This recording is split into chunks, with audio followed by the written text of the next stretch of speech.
Welcome to the show. It's Wrestling Uncensored.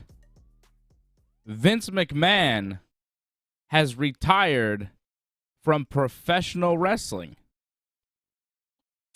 Let's go.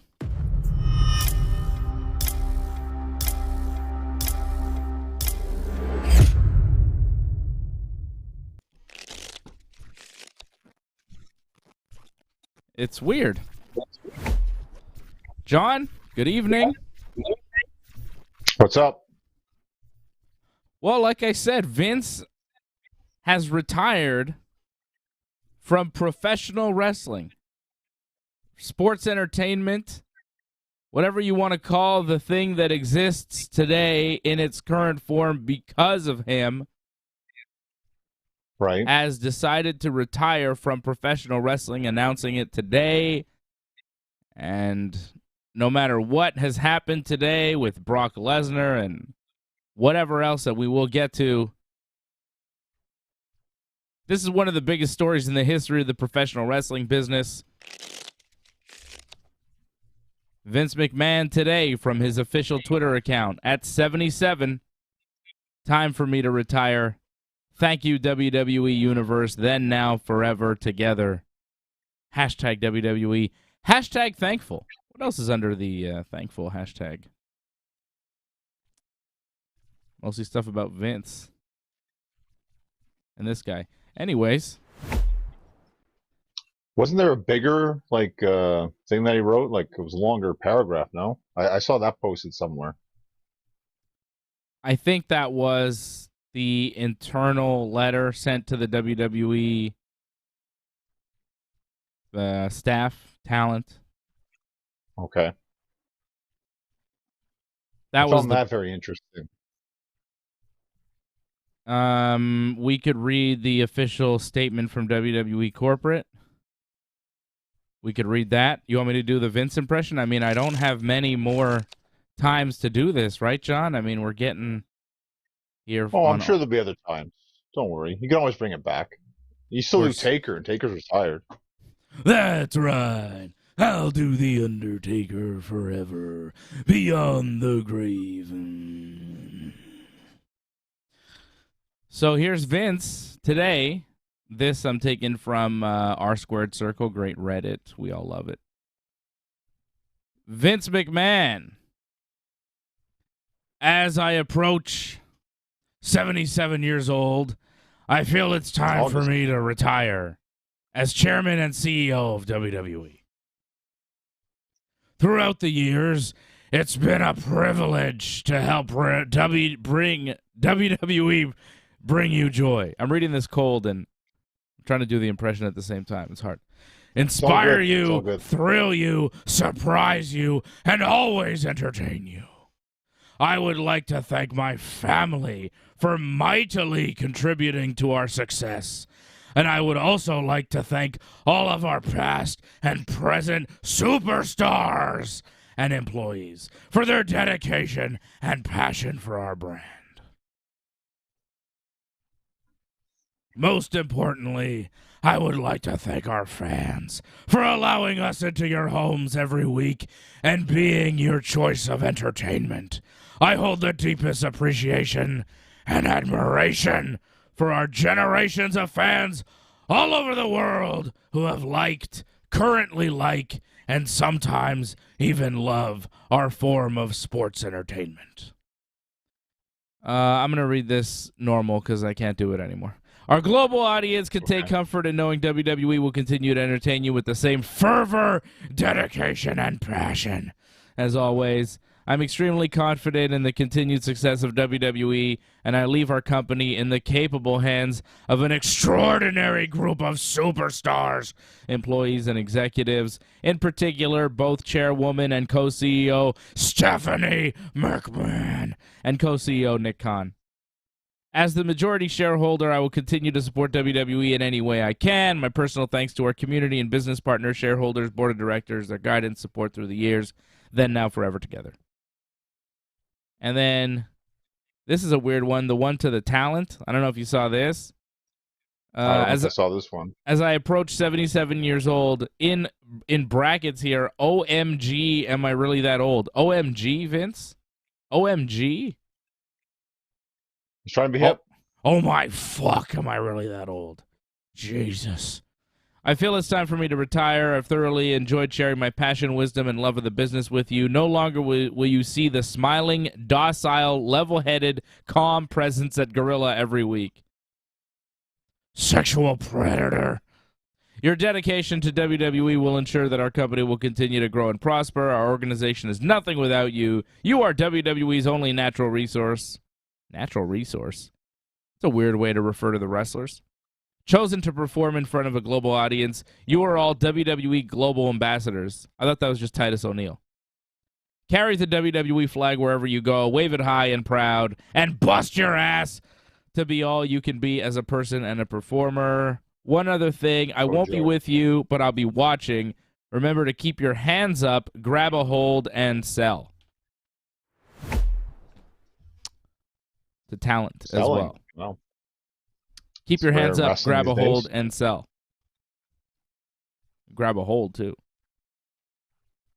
Well, holds, you see that quite a bit, actually. The selling, here and there. I mean, they're attempting to sell. You might not believe it, but, I mean, they're trying to portray that they're hurt. Right? Did you watch Almost match? Well, he's a giant. He's not supposed to sell, right? Isn't that what they tell him? That's probably what they tell him. There was something he was trying to do in that match. I don't know what it was. It wasn't selling. Yeah. Shout out to Doug Hepburn. Shout out to Paul M. Shout out to Big Bob Burgers, Ryan Katz, everybody joining us here live. I see you guys on the YouTube chat. Thank you for watching us live here tonight. Big show. A lot to get through. A lot to unpack with this whole Vince thing. Who's in charge? Who's running the show? So he was no longer the CEO and chairman. He gave that up to Stephanie a few weeks back when the first allegations came out. I told you he was not going to be sticking around for much longer, that he could not be sticking around after the allegations of Vince paying off talent because of sexual encounters and some things that he maybe coerced the talent into giving him oral sex and then not renewing her contract when she refused to continue these activities. When that happened, I said it was over for Vince.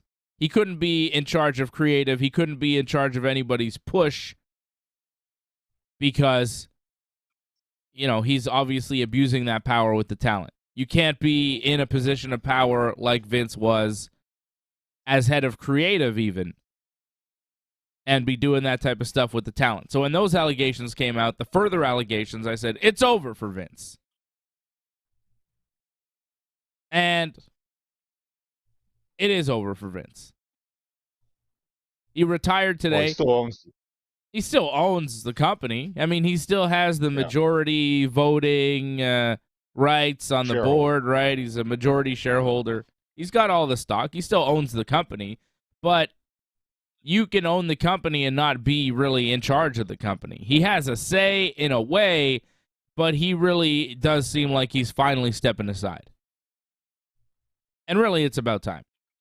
Are you not reading this as Vince leaving? Are you reading this as still Vince operating behind the scenes as like a shadow boss of the WWE? Just sitting at home in Connecticut barking orders at Stephanie and Nick Khan and whoever, Bruce Pritchard, Triple H.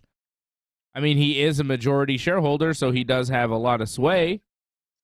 Is he still in charge? Is this retirement / I mean, he's really been run out of the company because of the terrible things he's been doing. But do you not buy this? Because I'm buying it at this point. Like, the guy's 77 years old. He's been running this show forever. He's got all these allegations coming at him left and right. It seems like it's nowhere near over. These allegations will continue. They might even get worse. So, to me, this is real. He's stepping away. He's giving up control. he might have a say, but at the end of it, I think it's kind of unclear who's in control. But I don't think it's Vince anymore. It might be Stephanie. Triple H is now the executive vice president of talent relations again, right? He's running the whole talent relations, took over from John Laurinaitis' job now. He's in a big position. Yep.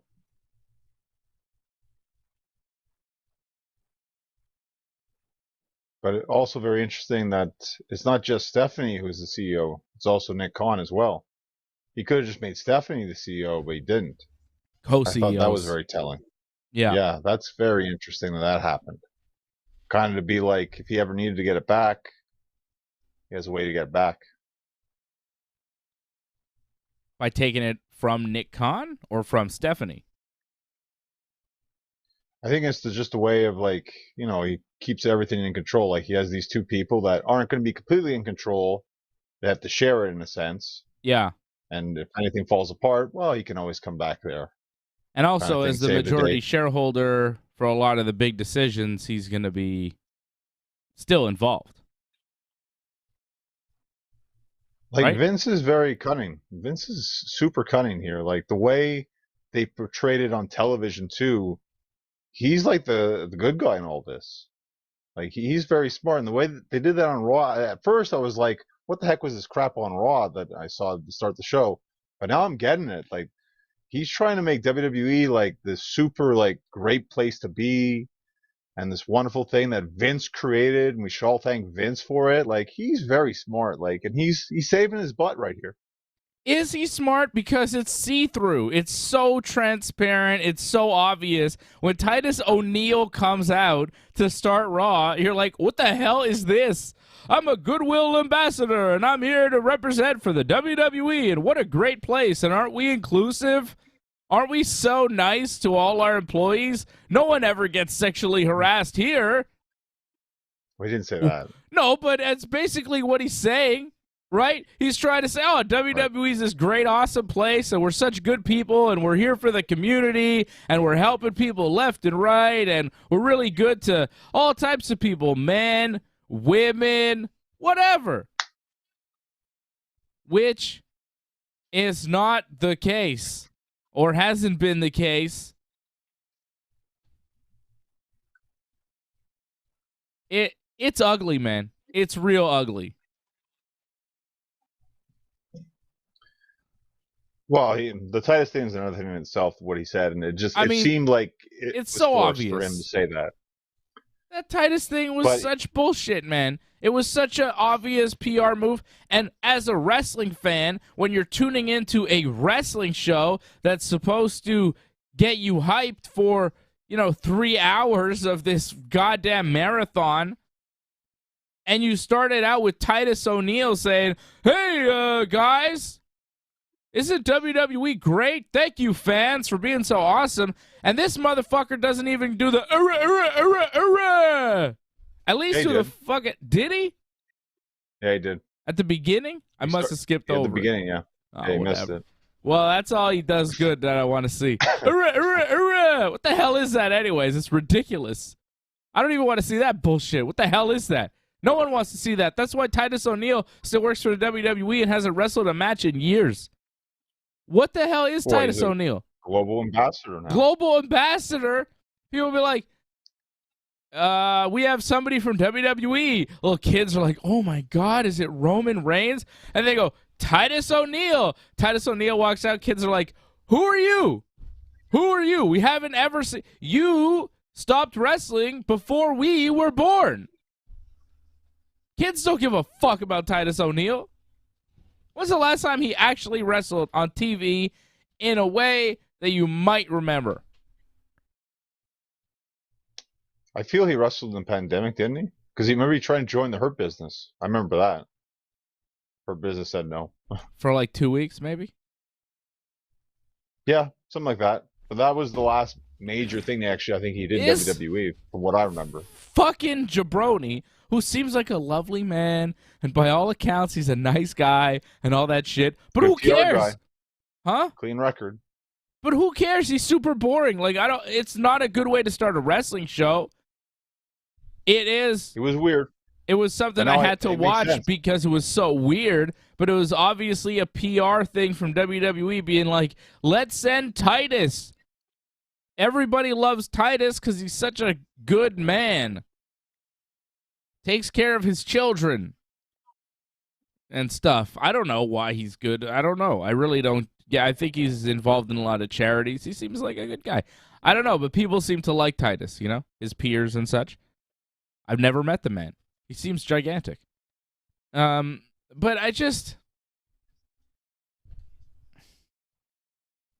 it's so transparent. When Stephanie comes out tonight on SmackDown and goes, oh, let's thank my dad. Thank you, Vince. And she, like, looks right in the camera, like, right at Vince. Bleh. Fucking actually, gross. Stephanie seemed kind of pissed because she wanted to, like, drag that out a bit, but the fans were already saying thank you, Vince, and she got pissed at the fans a little bit for, saying it too early. Jumping the gun on her shitty promo to thank her father, who's been,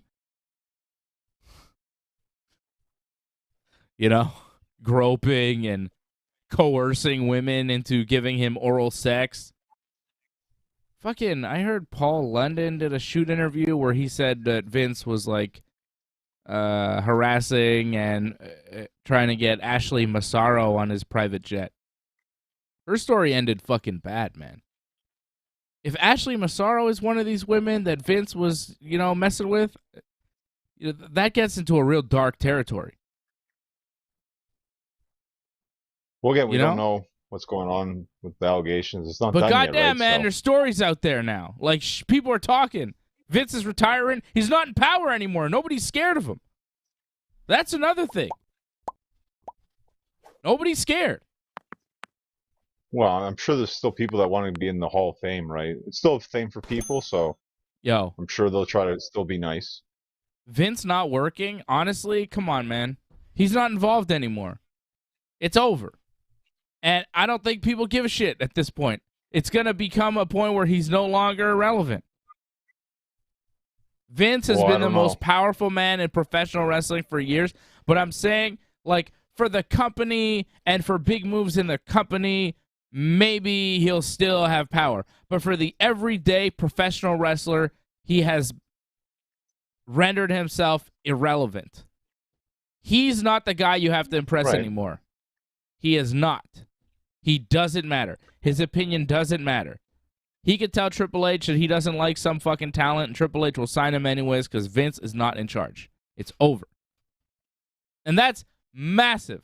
Our entire lives, Johnny North, Vince McMahon has been the one and only god of professional wrestling that every person in professional wrestling is trying to impress in some way to get to that next level. If you want to become a multi-millionaire professional wrestler, usually you have to impress Vince McMahon and go through him. Nowadays, it's Tony Khan, I guess, too. That works. People are making money with him, which is awesome. For a while there, it was Eric Bischoff. But Vince has been this constant, right? Now it's going to be Bruce Pritchard, more than likely.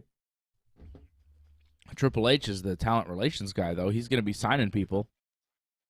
Right, sign. But once you get there, like who's going to be head of creative? Like you talked about who's going to take over Vince's spot. You would think Bruce Pritchard would be the guy because he was already doing SmackDown.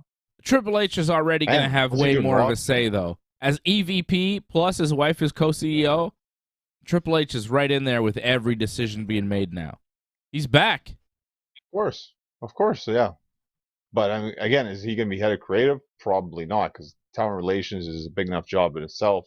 Mm-hmm. Especially if he's going to be doing NXT again, that's going to be gigantic for him. So I wouldn't be surprised if it's Bruce Pritchard, head of creative. Just the experience alone, it just makes sense. It could be Stephanie. I mean, Paul Heyman would be ideal. I don't see that happening, though. I think they like him more as a talent. He is a fantastic talent, so. But and he gets involved, too. He gets involved with creative. You can see that with the Roman Reigns stuff.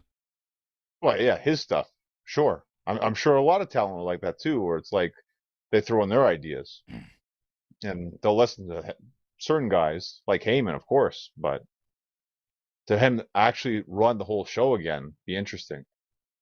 I don't think But it that's didn't ever going work to out though. happen. Yeah, it didn't work out. Remember during the pandemic, he was doing Raw, and they weren't too happy with that. Yeah, it didn't work out.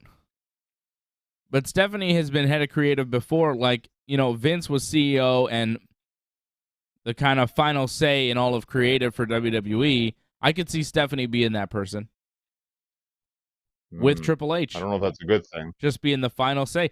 Hey, it's a good thing. It's a bad thing. Who would you rather run creative in WWE? Who would you rather have the final yes or no in WWE? Stephanie McMahon or Nick Khan?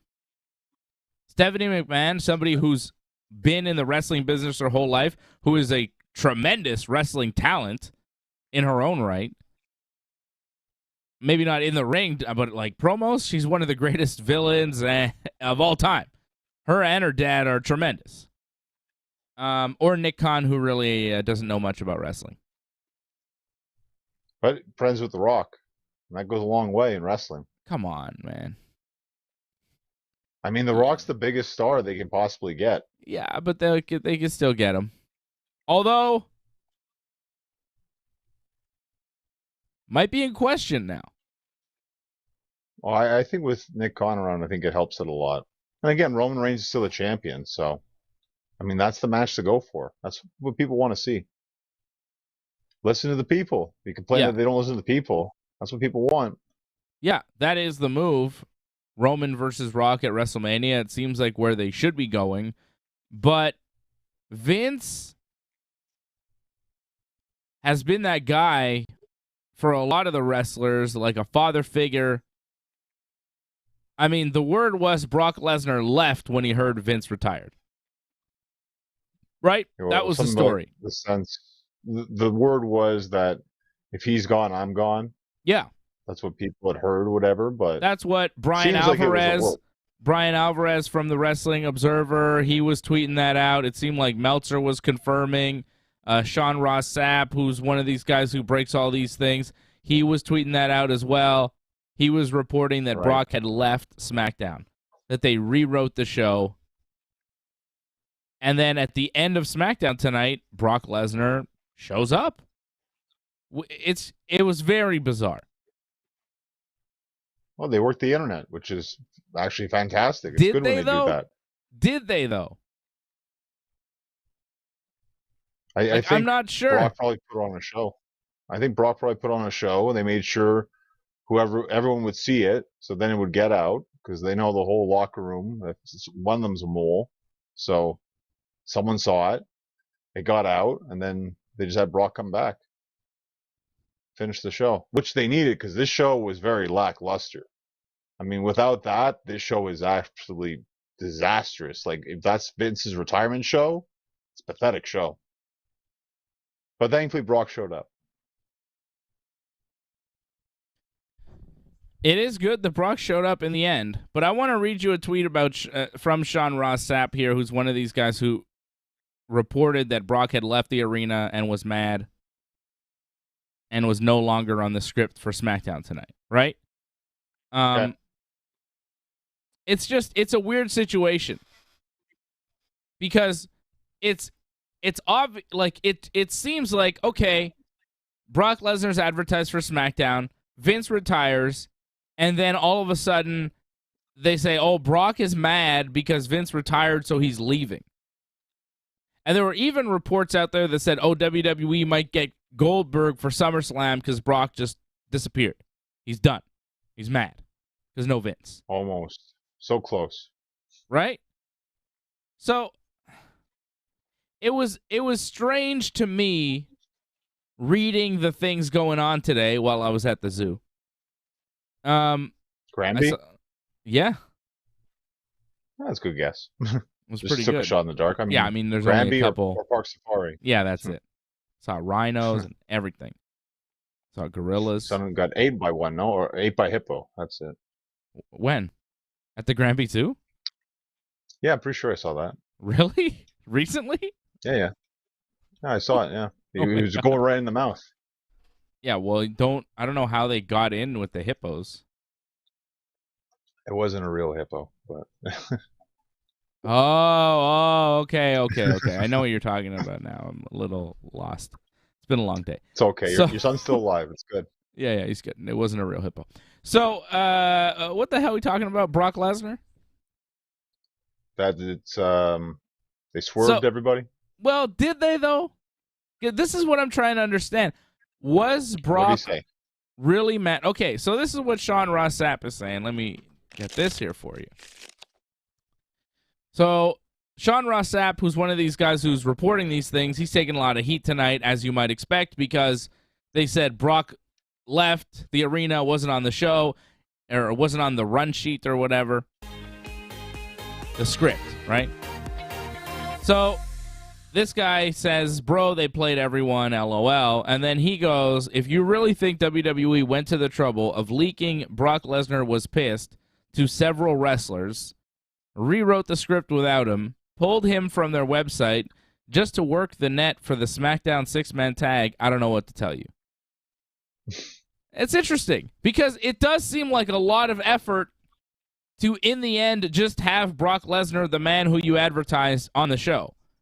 But I suppose because it was such a lame appearance in the normal sense, because what Brock did was so basic of just attacking Austin Theory without even a Roman Reigns confrontation, like the Tribal Chief wasn't on the show tonight, right? Because it was such a lame appearance, they needed to do something to get people excited. Yes, he will be on Raw. Yes, the Roman. I think because it was so lame and they really had nothing, they thought, well, how do we spice this up? Maybe we tell people that Brock is mad and that he left. We tell Brock to leave for a bit and come back later. We'll hide him, and then he'll just come out at the end of the show and attack Theory, because that'll get people talking, I guess. Because, there was an element in watching SmackDown tonight where I was wondering, like, are they going to address Brock? Because they have advertised Brock. How do they deal with no Brock? Are they going to do what they did with advertisement? Apparently, say it again. They pulled the advertisement. Actually, they had it on the website, and then they pulled it from the website that Brock was appearing. I got an email at 5:36 p.m. less than 2.5 hours before SmackDown with Brock Lesnar's face on it. Says he was going to be back tonight on SmackDown. They advertised Ludwig Kaiser, Shinsuke Nakamura, Liv Morgan, and Ronda Rousey face-to-face interview. What a dud that was. And the return of the Beast, Brock Lesnar. No, but that was weak. It was like 2 minutes, too. It's pointless. Well, it would have been worse in front of the crowd, though. Like, just imagine how bad it would have been in front of people. You're right. But I'm saying, like, 2.5 hours, WWE sending out emails to their people. Brock Lesnar on SmackDown tonight, 8 p.m. But because they really had nothing for Brock, I could see them trying to pull off some sort of fancy work, some sort of switcheroo where they say, oh, Brock's mad. And then it gets you interested, and is Brock going to show up? Will they address it in some way? How does this all work, Mm-hmm.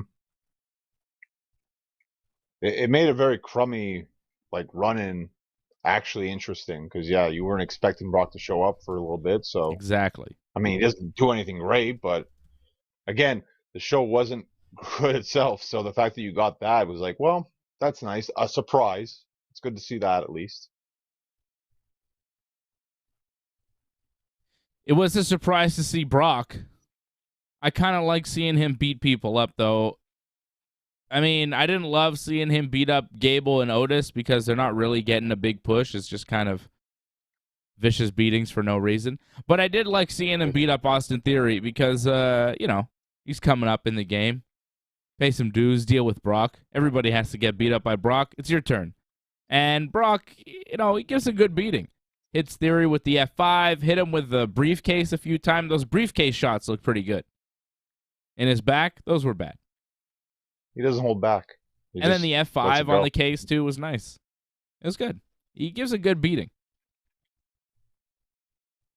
Brock knows how to be aggressive. Like, he brings the intensity. That's what's lacking in a lot of the wrestling. That's what lacked in a lot of the wrestling tonight, which just felt like, I don't know about you, it just felt like another episode of SmackDown that I've already seen. Because I think every match was a rematch of some variety. Yeah, it was a tremendously boring show. It was really bad. We still didn't get that match that you still don't want to see. Sheamus and Drew? Well, that, and Lacey and Aaliyah. Aaliyah. Yeah, your favorite wrestler. Yeah, they have 2 matches that they keep advertising for SmackDown and not doing, and it's been like 4 or 5 weeks in a row with Sheamus and Drew and with Lacey and Aaliyah, right? It's been several weeks of both of those on the feuds same show. going nowhere. It's weird when you watch that. It's why fucking the show doesn't ridiculous. feel that good. It's ridiculous. No wonder their head of creative has to fucking retire. He's embroiled in several sexual assault or sexual complaint, whatever, allegations, and Allegations. being investigated by the board, and all sorts of payoffs for oral sex and shit that he's doing. Fucking greasy stuff that Vince is up to. He's not focused on creative. He's just doing the same shit over and over again every week and hoping nobody notices. Well, we've noticed, Vince. We've noticed. And it sucks. I don't know who to complain to anymore. Bruce Pritchard? Doesn't have the same ring to it. You know, when you come on the show and you go, fucking Vince, what's he doing? Feels good. When you come on, you're like Bruce Pritchard and Triple H, I think. I don't know. It's not the same. Well, I don't know where to go. Twitter saying this was disappointing, and I was told, like, oh, you have to wait. You know, like, they're not going to make new storylines out of nowhere. And, okay, Well, fine, yeah. but that's not really the thing. It can still be a good show. It doesn't need to be great new storylines. But, you know, I guess we have to be patient to get actually good shows, and we just have to suffer now, I guess, for the meantime. What it looks like. Yeah, it was pretty garbage. Raw was garbage this week. Oh, Raw was, like, for the last couple of weeks, Raw was actually getting better, but took a nosedive this week for whatever reason. I don't even... Like, there's nothing of note, really, that happened on Raw this week. Did anything there's a lot happen? that happened. Really? There's a lot happened, but not a lot of good things happened. I mean, Logan Paul was the last thing you saw on Raw, which is so weird. Well, he's the biggest I don't star know, in you the caught that show. part. Biggest star in the show. Yeah, but, like, by far. it's just the talk with The Miz, though. At the end, like, that's how you're going to end the show. And they finally... And, of course, they accept the match because of the whole, like, oh, I guess you have small balls. Well, now we're going to have a match. Because, you know, that's WWE logic there. Yeah. And I don't know if you noticed that, too. It's like they end it. Logan Paul leaves. And then the interviewer comes, Megan, I think, and asks the Miz some questions because I think they still had some time left. And then Miz just starts getting another promo right at the end of Raw. Yeah. It was just such an awkward ending. And it's not really fun to watch. Another Miz promo. Well, I don't have high hopes for that match, but Logan Paul, he was really good.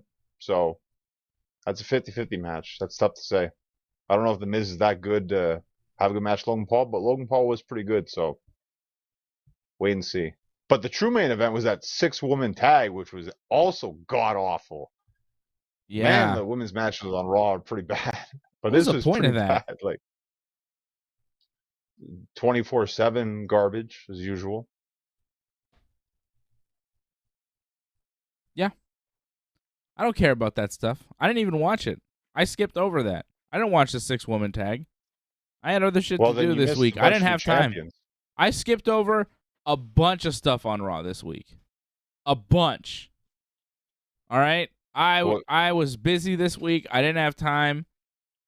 I was going to watch more of Raw today. I didn't have time, so I didn't.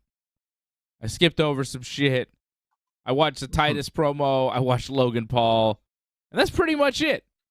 because I saw what they were doing with everything else. I don't need to watch Seth Rollins wrestle Ezekiel. It's not going to be life-changing. Yeah.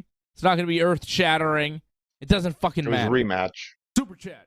I'm kind of interested to see what Riddle and Kevin Owens do. Could be That was fun. an interesting promo, but that was just to hype Riddle and Rollins Yeah. for SummerSlam. Yeah. Which I'm not that interested in.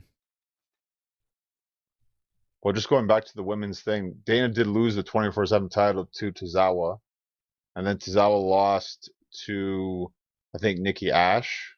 Then Nikki Ash lost to Bliss, and Bliss then I believe lost to Doudrop.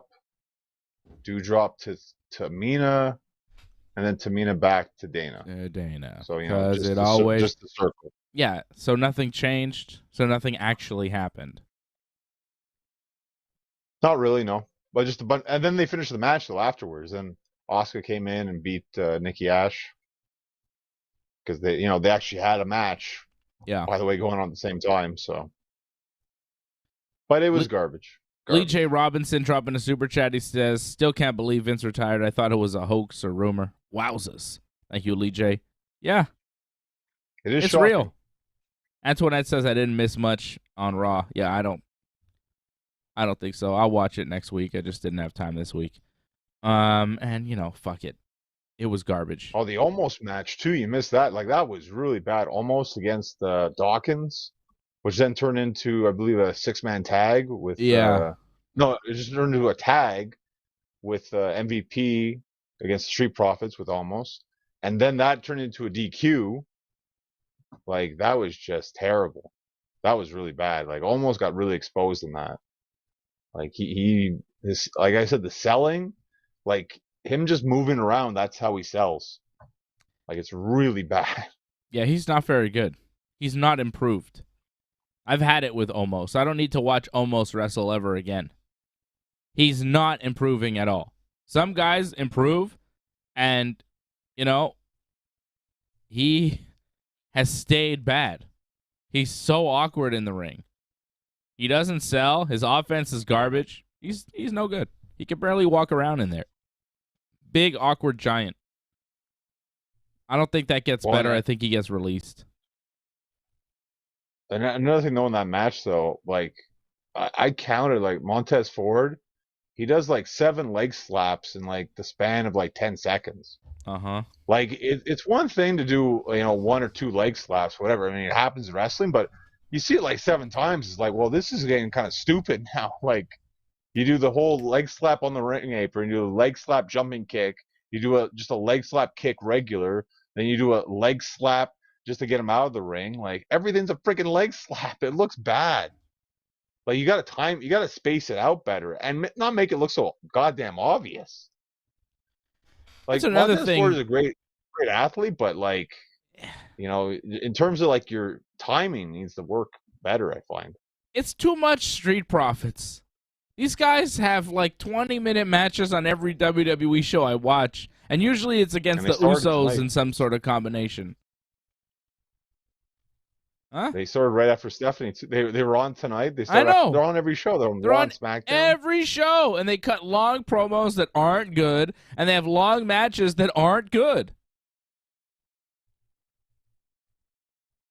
But with the Usos too, like I like the match at Money in the Bank, but I don't know. The more they wrestle, the sloppier they get for whatever reason. I don't know if they get lazy or maybe it's just because they wrestle so much they're getting tired. But if you notice, the longer their matches go, the sloppier it gets. Like a lot of their ducks, like it's just not even close. The ducks, like they're just completely off, or they just move out of the way, or they hit the guy and they still do the move anyways. Like it just looks really sloppy for like WWE standards. It doesn't look like top quality. And now who's gonna give them shit for it? Well, no one's gonna give them crap for them because they're just gonna say the Street Profits are still new and that's it. Yeah, but I'm saying, like, Vince was that guy where the buck stopped. True. Now there isn't that. You Well, know? there's still Michael Hayes. Michael Hayes gives people crap all the time still. He's a dick. Yeah, but he doesn't carry the weight that Vince does. He doesn't have the That's power. true. You know? Vince carries that weight that nobody else does. And that's why I think it's going to be real interesting to see who fills those shoes in WWE. Is it going to be Triple H? How does that work? Who's going to be the guy or the woman that they look to and go, hey, this is who you have to impress. This is the person in charge ultimately. Because if you don't have that person, the WWE could get into some really weird territory.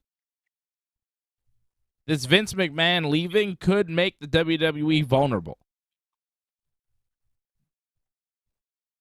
And it's not like Vince is leaving it in a great position creatively. Financially, they're doing really well. They're the top wrestling company in the world. But creatively, they're in a weird place. I mean, you take the Usos and Street Profits, for example, right? Jeff Jarrett is the special referee for that match. He cuts a promo on SmackDown in the cutoff referee shirt, tan, jacked, looking. Got a big match coming up. Looking good. It's got a big match coming up, right? So he cuts that promo more convincing than anybody tonight. No one Well, he knows tonight. what kind of promo. Well, yeah, that's what I'm saying. But like he comes out, special ref comes out of nowhere. He's just looking like $1 million. He's looking like, how come he's not world champion? What's going on here, right? And his match next weekend, he's got 2 matches next weekend. Saturday, he's doing his little WWE thing. And Sunday, he's wrestling Ric Flair in his final match of all time. It'll be Ric Flair and Andrade versus Jeff Jarrett and Jay Lethal.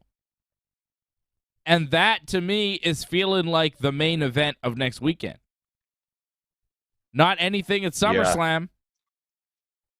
No, you're right. For sure. SummerSlam has a better card overall, but that match is the most intriguing match of that weekend for sure. Have they let that happen? Like, they should have something that's close. Rick and Ring wrestle. No, crazy. but there should be a debate as to what is the bigger match. You know what I mean? WWE is offering not a single thing on that SummerSlam card more intriguing than old-ass Ric Flair getting into it one more time. We shouldn't be more interested in that. It's just the curiosity factor, and WWE is so goddamn repetitive and boring. This is SummerSlam. This is supposed to be the WrestleMania of the summer, the second biggest show of the year. And what are we getting? Roman Reigns versus Brock Lesnar for the millionth time. They have main evented pay-per-view after pay-per-view against each other. So have the Usos and the Street Profits. Then you have Riddle versus Seth Freakin', Bianca versus Becky, which we've seen quite a few times, Logan Paul against The Miz. These are your celebrity matches, by the way. You're supposed to have celebrities against good wrestlers, not jabroni-ass wrestlers like Logan Paul is getting with The Miz or Pat McAfee is getting with Baron Corbin. These are actually matches that they're offering to us. Bobby Lashley against Theory again. Bianca versus Becky. Liv Morgan versus Ronda Rousey. And they're trying to sell that like that's a real fight. That's a real match. If Ronda doesn't beat Liv Morgan in 5 minutes or less, their whole booking is out of whack. But I feel, because you've talked about Charlotte coming back, I feel Charlotte might come in there, cost Ronda the match, and then set up maybe a 3-way at Clash at the Castle. Because I think they're going to make the Castle more like the SummerSlam this year. Because I think, if I'm not mistaken, SummerSlam, they only got like 30, 40,000 people. Castle, they got 70,000 already. So they're going to push that as the bigger show, I think. SummerSlam's kind of like, the little SummerSlam that we're getting right now. It's in a football stadium. Yeah, but they're not selling as well as, because in the UK, when was the last time they had a big pay-per-view, right? Yeah. It just makes sense that sell better. And the UK, just tremendous fans as well. So forget SummerSlam. Who cares? In some of these matches, I think that's just the reason for like the laziness of having the rematches, where it's like, well, we're going to save the bigger matches for Clash of the Castle. But they're not. Well, you're going to see Charlotte come back. You want Charlotte to come back? She'll come back at the Castle. So? Probably win the title at the Castle, I bet, too. That's not that big. It's not, but that's the biggest thing they got. I mean, what else do they have? Well, what? They're going to do Drew the women's McIntyre division. and Roman Reigns, another rematch that no one cares to see. Well, it's the hometown guy, right? I'm telling you. Pro wrestling is offering me nothing these days. I'm not going to sit here. UFC. I'm not going to sit here and tell you that AEW is any better, because it's not. It's really not. It was interesting this week on that. Well, we're watching Rampage. This is a pretty good match right now. Jay Lethal and Christopher Daniels. This is actually very good. But that's probably been the best thing I've seen from Rampage tonight. Everything else has been kind of meh. But I didn't hear any of the promos. And plus, they have a pay-per-view tomorrow as well. So I guess this is the last hype for the big pay-per-view. I saw something where like a Seinfeld rerun at like 2:30 in the morning got the same rating as Rampage somewhere in the States, or maybe overall in America last week or the week before. I don't know if that's true or that was just a meme. Might have been a meme. I don't know. Well, I was like, what? I'm pretty sure it's... That's crazy. I can't believe that. Seinfeld is good, though. I'm pretty sure... I'd rather watch a Seinfeld rerun than Rampage, to be honest. Most nights. Well, the Big Bang Theory, that's supposed to get like over 1 million viewers, and that's just reruns as well, right? So, and that's right before Dynamite starts. So I've right never away, seen that. There's a show. Well, it's not that great. It's not as good as Seinfeld. Yet that's getting better ratings than Rampage. Is it getting better ratings than Seinfeld? Well, in syndication, possibly. Depends where you're at. But ridiculous. Well, it's a more recent show. It's a more recent show, and people have seen Seinfeld so many times too at this point. So, again, Rampage. Yeah, but how about this, John? I've never seen Big Bang Theory, and I've seen all the Seinfelds millions of times, and I would still rather watch a Seinfeld that I've seen a bunch of times than a Big Bang Theory that I've never seen ever, because I've never seen any of them. Well, you're one of the few, I think, in that case, because more people want to see shows they haven't seen before. But with Rampage, I think the main problem, again, is this 10 p.m. time slot. Like, I think the show would be better off if it was on a Saturday at 6:05. Yeah, I think you're probably right. Oh, they're trying to hype this Ring of Honor pay-per-view tomorrow. We'll talk about AEW and Ring of Honor here briefly, because honestly... You got some Seinfeld fans in the chat. That's good. Seinfeld is the I also best. agree with the chat too that I don't think we've seen the last of Vince on WWE TV. I think we'll see him again at one point. Like tonight was a terrible send off for Vince. Like he's got to get a better retirement send off than that. Like they're gonna give him something. I think they just got to let everything kind of cool down for him right now. Yeah, well, it's hard to do a big celebration of a guy who's being investigated for all these misdeeds. Like, how do you celebrate Vince right now? Even the fact that Stephanie is out there saying, thank you, Vince. I mean, it's a little rough. It's a little... It is tough. I understand. It's hard to swallow. No pun intended there. God. For some people, it's like, yeah, you shouldn't celebrate Vince, whatever. However, I mean, it still is his company, and he did put in like 40 years of television and entertainment. He did give people a lot of jobs, made them millionaires. So it's like he did do some bad, but he did do some good. So I understand why people want to at least put him over for the good that he did. Yeah, but so did Bill Cosby.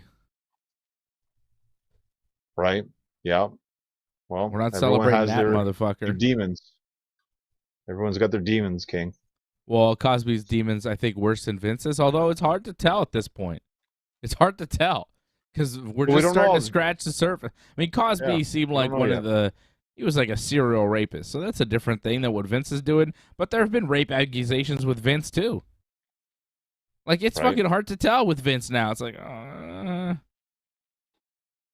how far does this go? How bad does this get? He's retiring. He's going away. And that might be enough. But it might not. Like, what I if think we'll see some him again one what day. if, there's more allegations out there? What if more people start coming forward? That's how these things happen. All of a sudden, charges are being pressed. You know? That's how things happen. One woman hears a story in the news about another woman, and they're like, damn, that happened to me with this guy. And then, and there's all that stuff about Vince sending nude pictures of himself to women. There was the story in the tanning salon there that he went to in Florida where he was accused of doing that. There's now he's being investigated for having done that to one of the employees in WWE, and they had to pay that woman off and sign an NDA with her. So this is a thing that he's done on at least 2 occasions that we know about. That's a sexual assault. You can't send a woman, or anyone really, a picture of your genitals if they don't want to see that shit. That's a sexual assault. You could get in trouble for that. And if Vince is doing that to multiple people and women start coming out, like, he may face criminal charges. Then, you really can't celebrate the guy. It's getting to the point now where you start to wonder, how bad is this? Because after every set of new allegations that come out, it seems to get worse. And from what I'm understanding, there's way more. That's what you're hearing too, right, John? Like, there's talk, and there's rumors, and there's a lot of shit that you're hearing now. And it feels like, there's probably more to this story than what we know is confirmed. There are a lot of other allegations floating around that are now coming to light and being looked at in a different way. Things said about Vince or things that former talent have said about their time there. And people now feeling more emboldened to come out and tell their story. And no doubt some of those stories will start to come to light very soon. There's more. I don't know how bad it gets, but I know that there's more. Well, again, Vince just getting himself out of the spotlight in a sense in terms of the company. Maybe he thinks that's going to help things die down. People will stop paying attention to him that much. People will stop looking at the stories. People stop digging, possibly. That's what he's hoping for. I don't know. Wait and see with this. Like, I mean, if it's this bad, you could imagine it might get even worse. But again, wait and see. I'm let down. Like, I love Vince. I feel sad. I mean, I'm not overly surprised that he cheated on his wife. Like, that's wasn't fine. a surprise whatsoever. That's not fine, but I'm not surprised by that. Like, no, I mean, but he's admitted to that in the past. There was a Playboy interview. There was a Howard Stern interview that he did where he talked about cheating on Linda. And most people kind of knew. I mean, Linda was doing stuff in the government. She was living in Florida. Vince was living Connecticut, New York. I mean, it was kind of understood that there was an arrangement there, that they were leading separate lives. I don't see that as cheating on your wife. I think if she's aware of what's happening and maybe she has a partner of her own, you're just maintaining a relationship for the business, but because it could be messy to separate all that stuff. and they're just avoiding that. But I think Linda is well taken care of financially, and it just makes sense for her. Like, I don't feel bad for Linda McMahon in this situation, other than she might be, embarrassed by all this shit that Vince is doing. Vince should have been more discreet and maybe not doing these things with his employees, for sure. Not breaking the law as well. That could help. Bob Burger's wondering if they're swingers. I don't think that's the situation. I think they just kind of got to the place in their relationship where they decided to stay together for the business, but lead separate lives. And that happens to a lot of powerful, rich couples. It happens. They reached an arrangement. I don't see that as a bad thing. I think the bad thing is, coercing women into giving you oral sex, women that work for you, and then when they don't want to do it anymore, you don't renew their contract. I think the bad thing is, having sexual relations with an employee. Actually, not even. Having some sort of relationship with a woman that lives in, I think, your building, and then Vince gave her a job for $100,000, and then gave her a raise, or wanted to give her a $200,000 raise to bump her salary to $300,000 a year, but that didn't go, so he bumped her to $200,000 a year. That seems wrong. Among other things, we're hearing so much about the private jet and the private meetings. I remember hearing a story about Vince McMahon and Kelly that always struck me as odd, that I think Jim Ross told or Bruce Pritchard told on one of their podcasts, and I remember hearing it thinking, that's fucking awkward. Kelly was just starting out in WWE. She was like 19 years old, and they had her stripping. That's right. Doing a sexy dance and then taking off all her clothes, but not showing everything on ECW TV. And apparently, and apparently there was an issue. They didn't like how she danced. Well, she sucked at dancing. So Vince took her into maybe his private jet, his office, whatever, him and another older man. And Vince starts dancing, and maybe dancing close to her. It's unclear, but Vince starts dancing for Kelly and telling her how great of a dancer he is. And who knows what else he was doing at that time. That always struck me as odd.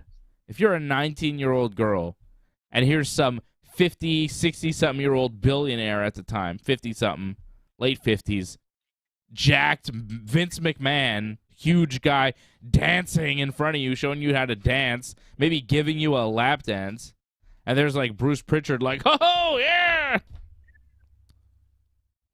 How do you think Kelly felt in that moment? And I gotta imagine that wasn't the worst of it. I gotta figure. I mean, just the way she was brought into the company couldn't have been easy for her. Dealing with all those old, greasy pervert men like Vince McMahon and John Laurinaitis. Well, she was dating Test at the time, if I'm not mistaken. Well, not right away. So probably had to get to him for a little protection, although I don't know how that worked out. I don't know. Didn't work out for Stephanie, although that was work. Anyhow, it's just, I think that this shit with Vince has been going on for a long time. You've heard the stories about the private jet rides. You've heard the stories about the bearskin rug. Vince apparently had a bearskin rug in his... but that's with male talent. Like the Vince bearskin rug stories. Who have you heard that about, John? On the count of three, let's say the name together. 1, 2, 3. Shawn Michaels. Kurt Angle. Whoops. I heard Kurt Angle. I heard Ultimate Warrior too. What? Okay. Holy shit. What? When that breaks, like what is that about? How many? Okay, we've all heard about multiple male wrestlers getting a big push from Vince because of some sort of sexual activity that happened on a bearskin rug at his house. These are rumors that have persisted in professional wrestling for at least 20 years. I don't believe those rumors, but the wrestlers themselves have joked about it, and who fucking knows, man? Brett has always said, like, I don't know, Vince and Sean had that weird relationship and felt like Sean had something on Vince. I don't know. Like, Brett's even been like, I fucking don't know. You know? And Brett would know, he'd be right there. But he's, like, suspicious. Like, but, I mean, Brett's going to say those things about Vince and Sean to kind of... But just the way he said it is kind of like, what? What do you mean? What's happened? Bearskin rug. Why does that come up so often? Ultimate Warrior? again, I don't believe those rumors. I just think just rumors, just because I think people see that Vince has, and he admires certain athletes, you know, and I can understand that because, like, look at a lot of them, you know, like they're incredible, especially Kurt Angle, like he's a friggin' monster. I don't believe that. So, well, well, you do know that he tried to take him down. You do know that. But I don't believe they had sexual relations. I don't believe they have that either, but I've heard that. But Jesus. But I don't believe that too. Whatever. So it doesn't really matter. But do you believe it about the other dudes? No, I don't think so either. I think maybe, you know, Vinny, like, he showed some, you know, again, admiration, you know, like, oh, wow, you have such a great physique, pal, you know, stuff like that. What about when Scott Hall tells that story about Vince McMahon? Well, Scott is uncomfortable about Goldust, right? Razor and Goldust are doing an angle, and Vince is uncomfortable, and Scott's uncomfortable with Goldust doing all that stuff to him, touching up on him and stuff, right?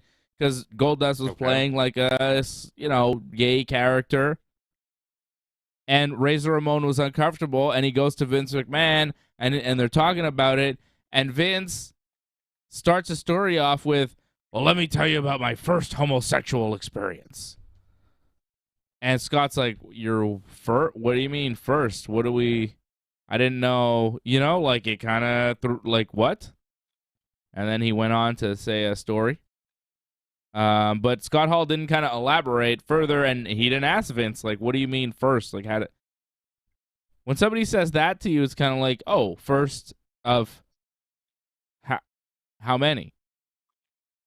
Is this something, like Vince, as far as we know, is a man who likes ladies and has children's, but who knows? He may be bisexual. And it may be a thing that he does with some of his male wrestlers as well. It may not just be the female talent that have been the victim of Vince McMahon. Some of the male talent could have been victimized by Vince. And, you know, Vince saying, let me tell you about my first homosexual experience, pal. What do you mean your first? What is that? What? You know? The bearskin rug? Shawn Michaels, Ultimate Warrior, Kurt Angle. I mean, who knows? And if you're a wrestler, had a few drinks, sitting around at Vince McMahon's house, you know that if you do this, your wildest wrestling dreams and financial dreams are coming true. Say you go through with it. I mean, the torment that you must feel, like if that's why Shawn Michaels got a big push and became the Heartbreak Kid and all that shit, like he can't feel good about that. He must wonder, like, was it on my own merit or was it because I had sex with Vince? You know, like that's, you know, so you don't want to talk about that stuff. It's got to be embarrassing. It's got to feel odd. I feel bad if any of the male talent were the object of Vince's, you know, advances. I really do. But the rumors have always been there. And I know a lot of the people on the chat are like shocked by this. But, you know, these are the rumors and these are the stories that we've heard watching and listening and reading about wrestling for as long as we have, right, John? I mean, when I say bearskin rug and Vince McMahon, you know what I'm talking about. We've all heard that shit. And it's not with women. It's never been with women.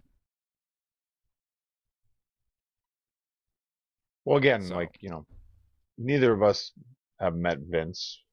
So, you know, we don't really know what he's like how he is around people, how he is around the boys, you know, how he is around all the women too. So, you know, everything's really just speculation at this point. And, you know, he's at his lowest point right now. So everyone's going to kind of dump on him a lot. So, until it's been proven, like, I don't know if I believe any of it. So, but it's just that now that some things are coming out and seem like they are proven, right? There's some shit that we know that he's doing, right? Right. Yeah, the NDAs, yeah. It just makes me rethink all these kind of funny little rumors that you've heard about Vince. Like when Brett says, oh, Shawn and Vince had sex with each other, it's kind of like, oh, Brett's just saying that. But now it's like, well, did they? Because it just makes you rethink everything. Oh, Vince had private meetings on his plane with the women, the divas. Back then, it's like, oh, okay, maybe he did, maybe he didn't, maybe he's just having a bunch of people on his plane. But now you're like, oh, what happened there? What's the deal? How many? How often was this happening? Bearskin rug. What happened? You know, there's just, now that we know some shit is real, it makes you question everything that you thought wasn't real. I guess you put a little bit of like doubt in some stories now, sure, but again, it's wrestling and a lot of people stretch their imaginations in terms of their stories and like, well, this sounds right, so yeah, sure, this happened, you know, like a lot of that happens in wrestling. So that's why it's like it's hard to believe a lot of it. And again, this is like the big times. Like you wouldn't expect anything like this to happen, like all this shenanigans, debauchery, like doesn't make sense. Like why, you know, it doesn't make sense why you pay someone $7 million for sex, but apparently this has happened. So, well, it's $7 million to go away. You're not paying $7 million for sex. You're paying $7 million for them to go away because you did some bad shit. The result of sex. I mean, yeah, but that's not really what's happening, John. Because of that, you know, result. Come on.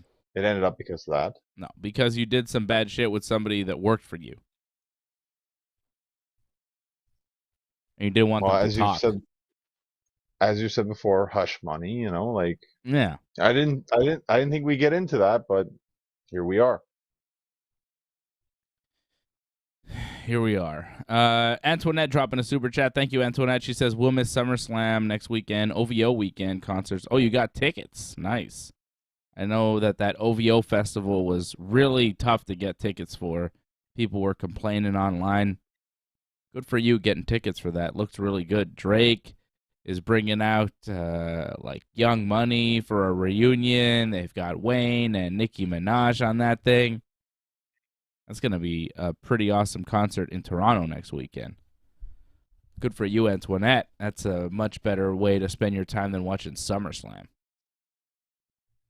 I'd much rather see Young Money and UFC. Young Money reunion than SummerSlam. Although, no, UFC, I think I'd probably stick with the UFC. Oh, Monday is Drake and Friends. Chris Brown on Friday. I'm not interested in seeing Chris Brown at all.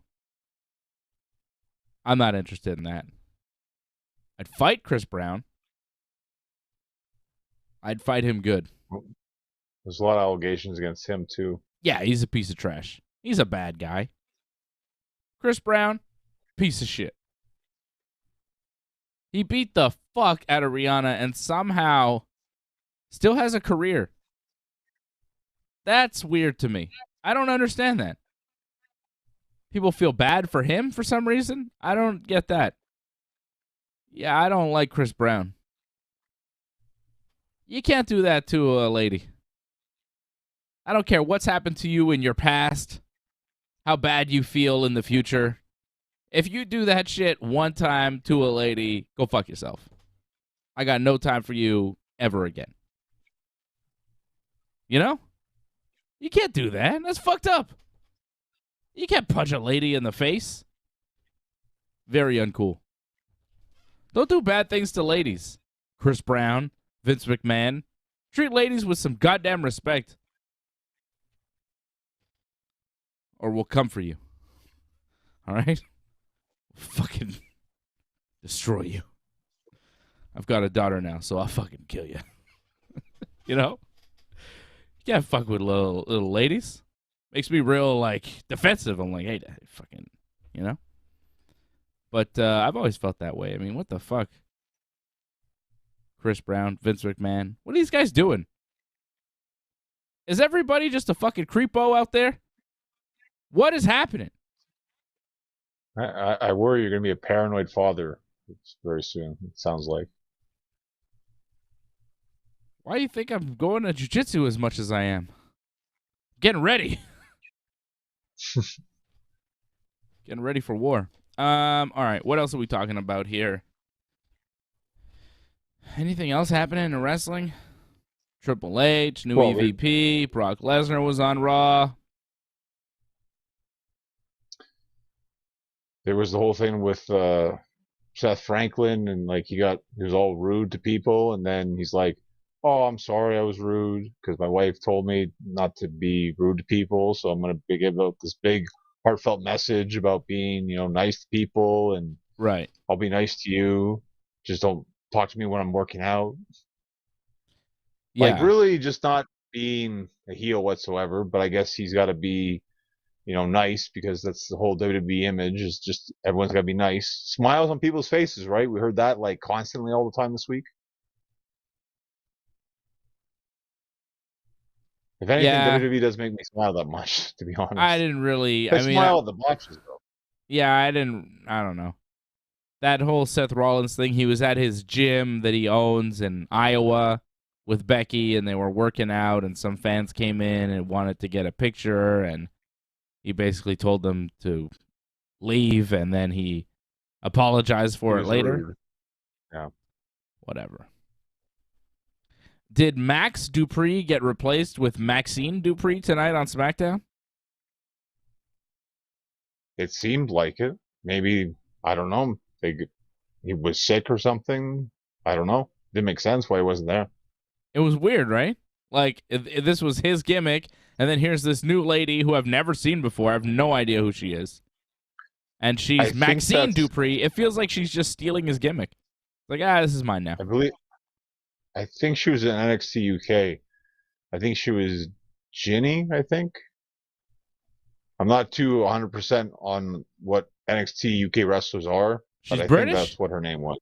She's British? I believe so. I didn't notice an accent at all. She sounded American? No? Again, I could be wrong about who it was, actually. It could be from NXT, actually, but I thought it was from NXT UK. I had no idea who she was. No clue.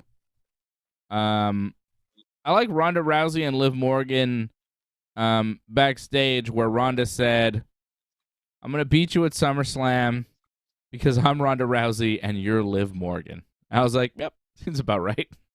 That's all you need to say. I'm Ronda Rousey, you're Liv Morgan. Get the fuck out of here. And then Liv says, super awkward. Liv is so bad. Liv is just awful.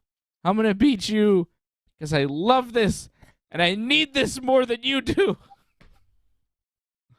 Well, she says, okay. "I'm looking you in the eyes," and like she's looking off to the side, and it's like, you're not looking in the eyes. Like, It's just weird. It was weird.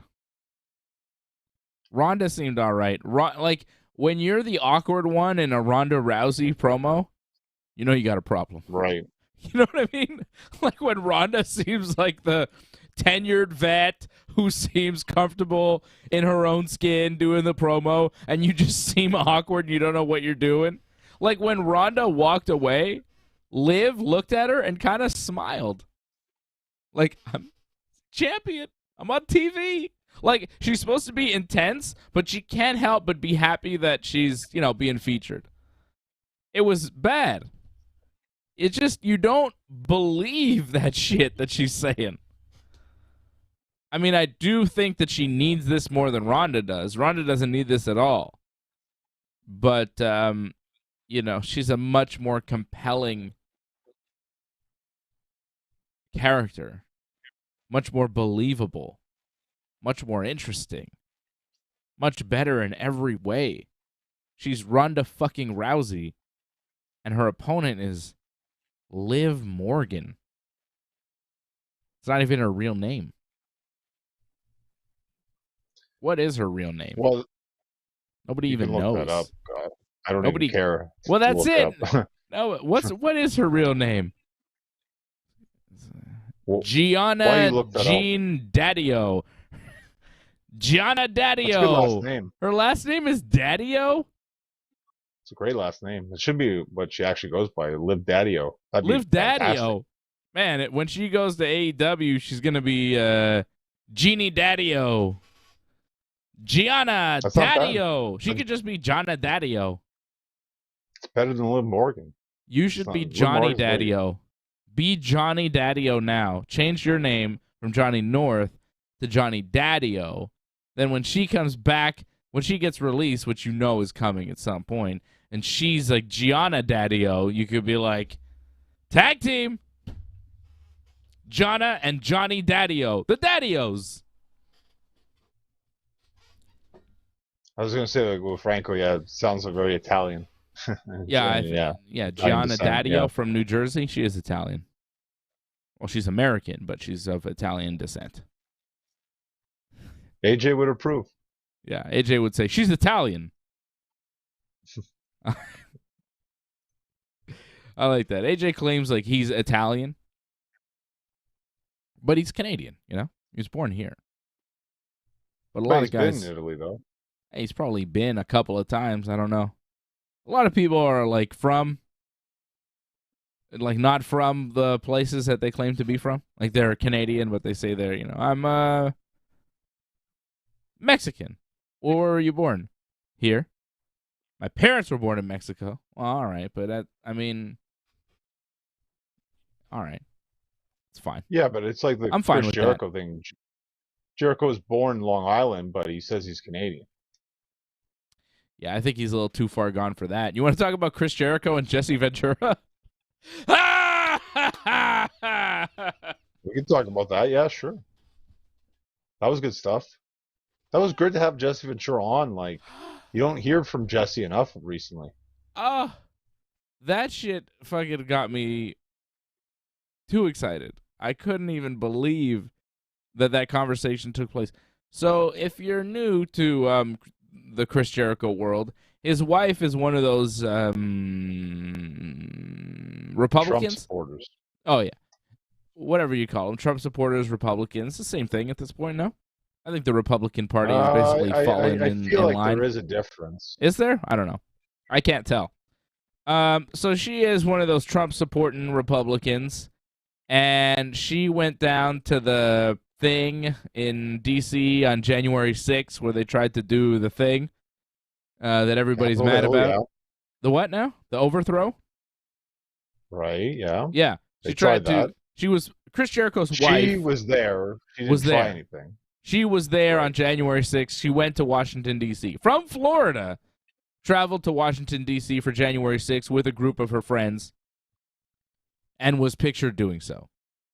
Jericho had Right. Jesse the Body Ventura, former governor of Minnesota, on his podcast this week, or maybe last week. And It was last week. Jesse goes on this tangent about how January 6th was a a disgrace and people should be apologizing to him directly and all sorts of shit. The Republican Party should be The Republican party, and like it's just he's just going on and on about how it's a total disgrace. And then Jericho's like, oh, and he says nothing. And everybody's just waiting for Jericho to go, well, actually, Jesse, you might want, nothing. And Jericho has also like donated a bunch of money to Donald Trump and his campaign and stuff like that, and different Republican people that seem interesting characters. I don't look into them too much because it's upsetting, quite frankly, to see what kind of morons run states and provinces and countries around here. It's not just America. He did accuse the whole voting system being corrupt or something because it took so long for them to say like who was the president. Who accused the voting system? Jericho. Oh, did he? Yeah, didn't he get into it with MVP about that? Because Jericho's a big Trump supporter too. Right. Yeah. And Ventura was just like, these people are a disgrace. And Jericho's just like, oh, cool. Nice perspective. Interesting. Doesn't say shit. And it's just like, wow. So Jericho's like, I mean, is he Canadian? At this point, like, he's lived in Florida for so long. He's like donating to American political causes. He probably votes for American people,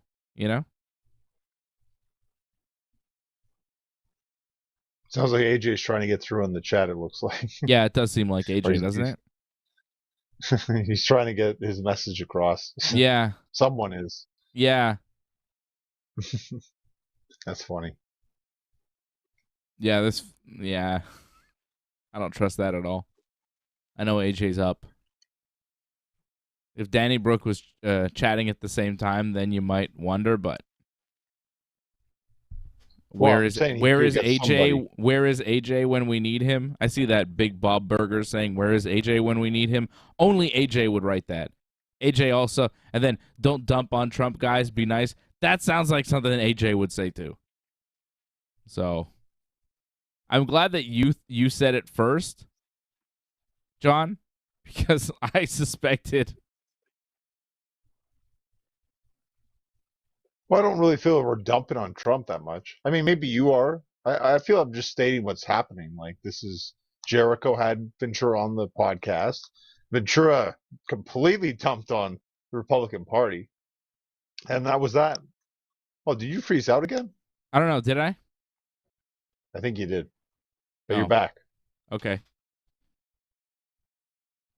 Don't dump on AJ. See? This is AJ. Bob Burgers, whatever this alias is, prove to me you are not AJ. Well, I agree. We shouldn't dump on AJ. AJ's a good guy. Yeah, he's all right, but I don't know. I think he's using aliases to push his own narrative. Oh, I'm not AJ. I just think AJ's the best. Real suspicious. Although Doug Hepburn was saying some positive things about AJ, and I know that Doug Hepburn is not AJ. But Big Bob Burgers, I'm suspicious of you. Are you really somebody that's not AJ, or are you AJ? I don't know. Too much AJ support makes me wonder. And Johnny's thinking that too, right? Well, it's just because I said don't dump on Trump, and then it's like, don't dump on AJ. It's like, interesting. That's it. He's not denying that he's AJ either. He's just saying that we're hilarious. Yep. Fishy, John. Well, fishy. Fun.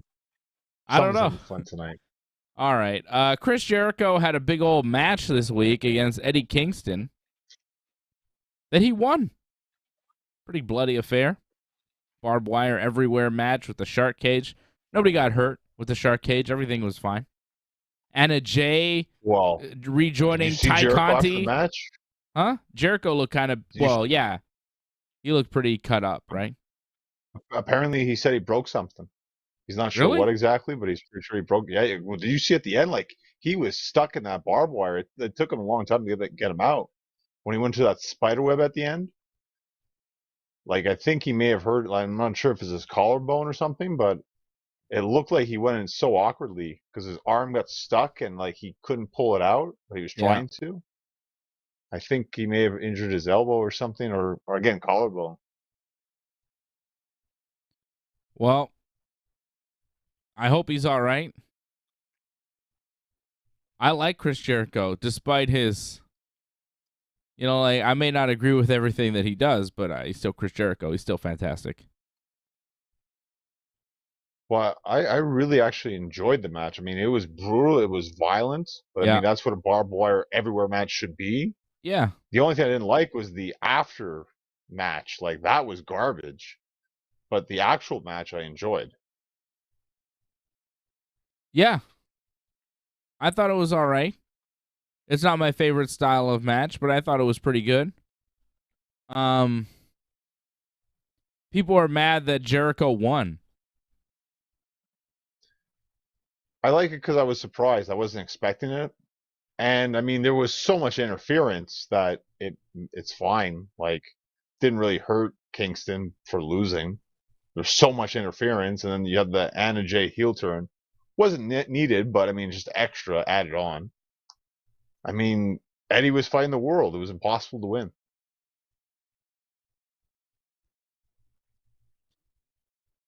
Yeah. Eddie Kingston's supporters seem to be upset. I think it made sense. But if Jericho is hurt, I just wonder, like they seem to have more in store for Eddie Kingston going forward. And Jericho, like, I don't know what this one win does for him. Like, Eddie Kingston losing here kind of slows the momentum for him. I don't know what he does next. Well, I feel like the way they looked at this was that because Eddie didn't win, it's like he's still the underdog. And he keeps that going with him, where it's like you still don't believe in him completely. And he probably wanted to keep that. Like, if he overcame the odds, then it's like, well, then he should be winning the title, right? But now it's like, now you don't believe in him so much, so you still think he's the underdog. So I think he probably thinks he's going to be more over that way if he loses. That's probably the way they looked at it. And Jericho stays still a top star because he doesn't lose. He lost the first match anyways already. So, if anything, they're actually even in terms of their matches now.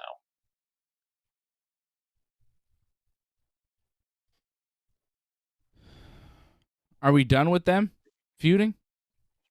I I think we're kind of done. hope so. I mean, at least let's take a break for a little bit. Like, I don't think we need to do this. Maybe they'll do a big tag thing, whatever, because they're still the Blackpool Combat Club. I could see them still feuding with them, but I think Jericho Kingston, that should be done. We don't need to see this match again. I mean, Jericho's probably going to take some time off for now. So, yeah, just take a break from this and move on. Kingston can do something else. I mean, there's the whole rest of the Jericho Appreciation Society to feud with. So, I expect the mixed tag, probably him and Ruby against Sammy and Ty, probably.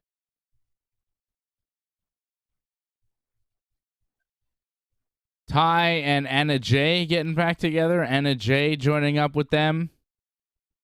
Well, unnecessary, but whatever. I mean, I guess they didn't think Anna Jay was really doing much. Another member of the Dark Order, I guess, is gone from them, I guess. So, more and more that group falls apart, it seems. But I guess they just felt, and it makes sense too, like in terms of heels and faces, they don't have too many strong heels, so trying to get more heels, I guess. But Anna Jay, it's whatever. It's just, she's better with Ty, I guess they felt. She wants to do this. They gave her what she wanted. Kind of weird for Jungle Boy now.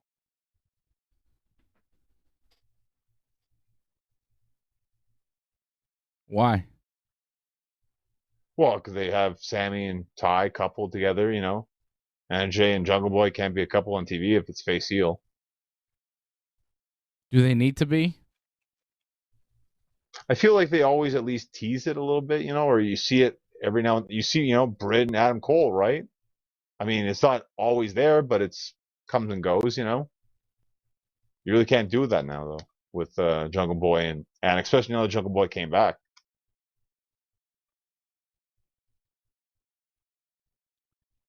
Yeah, Jungle Boy came back, went to confront Christian, and it seems like Luchasaurus kind of stepping aside. Did Luchasaurus, was he playing Christian? What's the deal with Luchasaurus? Is he with Jungle Boy or is he with Christian?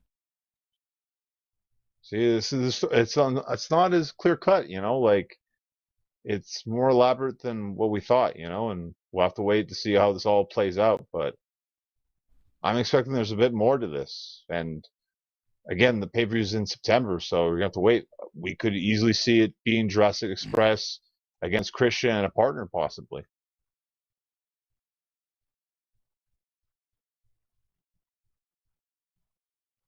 I mean, that doesn't really excite me. I think Christian versus Jungle Boy one-on-one would be the match. Well, that's gonna happen. But what will come first will be the tag. Will Luchasaurus actually turn against Jungle Boy eventually? A lot of things will still happen with this story, but this was just one step again to see what will happen.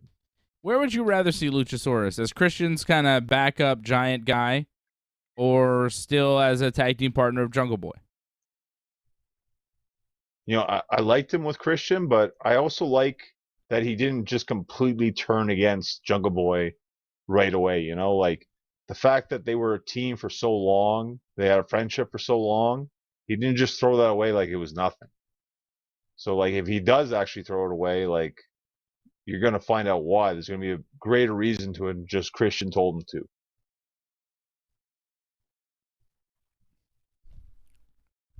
I'm also not super interested in that. Well, to me, the Christian's, again, some of the best stuff we've been seeing. Like, I really enjoyed that match just because of what Christian was doing. Like, telling Luchasaurus what to do and then tag me and then get out. Like, I like that stuff. Like, Christian is such a great heel. It's fantastic. In my opinion, he's the best thing going right now in AEW right now. Yeah. But the thing of it ending with a match or feud with Jungle Boy being the opponent in all of this kind of, it's like, oh, it's fun, it's Christian, and then at the end of it, it's Jungle Boy. It's okay, but it's just, I'm not super hyped to see what's next there. And there's just not that much going on in AEW. FTR cut a pretty good promo about their match against the Briscoes at that Ring of Honor pay-per-view tomorrow night, which we'll get to in a minute. Ricky Starks wrestled Cole Carter. Who the hell is Cole Carter? I know I'm supposed to care, but I just don't. What? He was in AEW before, but he signed with WWE. And he was, I forget, was he Tony Two Dimes or something in NXT? But then he failed the wellness test. I don't know if you could tell, but like before, like he was like super skinny. Now he's in somewhat decent shape. So, but if you can't pass wellness tests, you're out in WWE. So he's back in AEW. I thought it was an all right match. I mean, he's only had a couple of years experience, and it kind of showed in the match. Like, there's potential with him, but I think him as a regular on Dynamite, that's a little too much. Good talent, but he needs a lot more seasoning, I think. Ricky Starks, though, to me, like he really highlighted himself with everything they did in that match. Like, to me, they should do more with Ricky Starks. Yeah, he's very good. Like, he's got presence, charisma, wrestling ability, promo ability, it factor. He's got all the things. That pose he does when he fires up on promos. He's cool. He's got style. Like, he's different. He's special. And they don't treat him special. Well, they're starting to. Damn, man. He's got it all together. Injuries have hurt him. Injuries have slowed down his progress. Broke his neck. Yeah, that hurt. Yeah. But now, like, let's go with Ricky Starks. Danhausen next week. My buddy Danhausen. Yep. Should be interesting. I expect Ricky to win, though.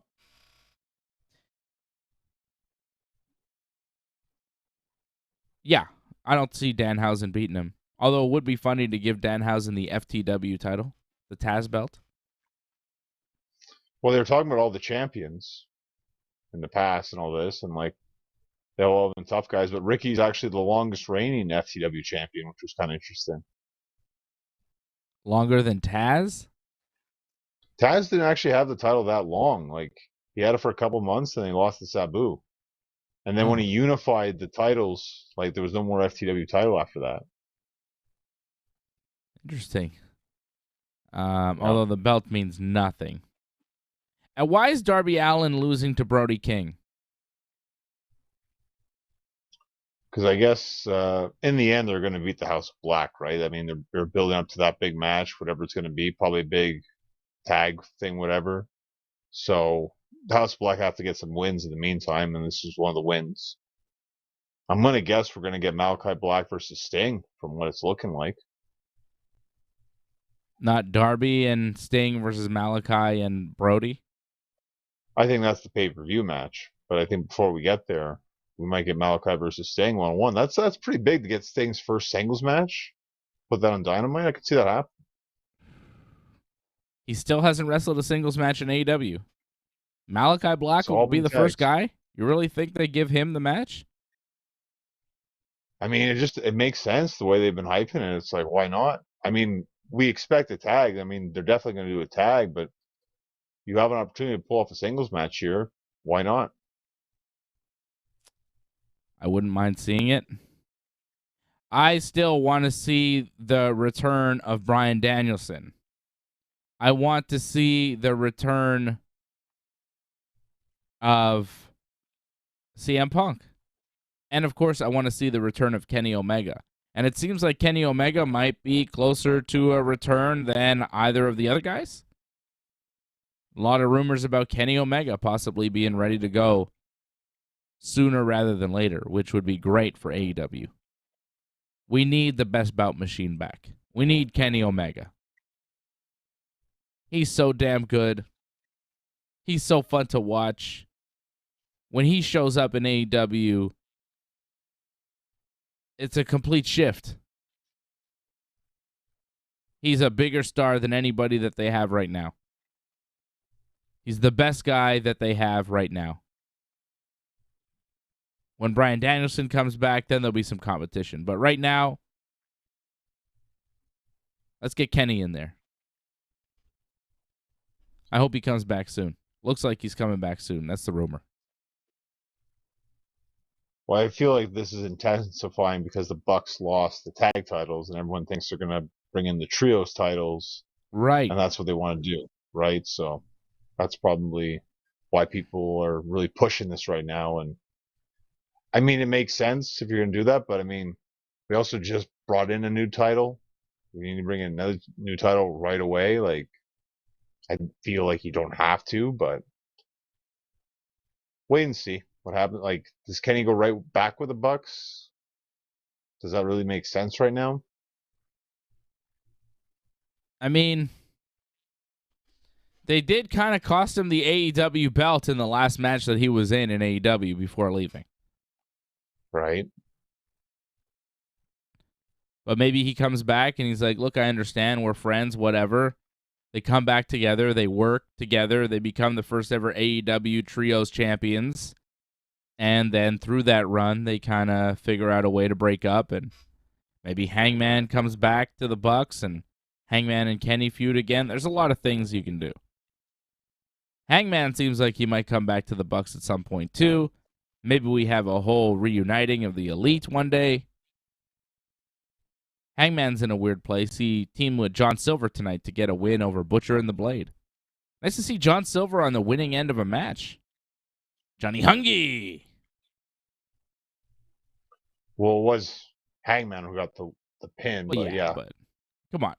Still, John Silver is usually losing matches, so it's nice that he won. Well, that's it too. Like, what are they doing with this Hangman Dark Order storyline? Is it ever going to be finished? Or just going to kind of always just be there? Hopefully something, because Hangman's not doing much. So hopefully they actually do something with this. I like Hangman. Bob Burgers claiming that he's not AJ. Says he lives in the Lake Oswego area of Oregon, which doesn't seem like a place that AJ would know about to claim he's from. You know what I mean?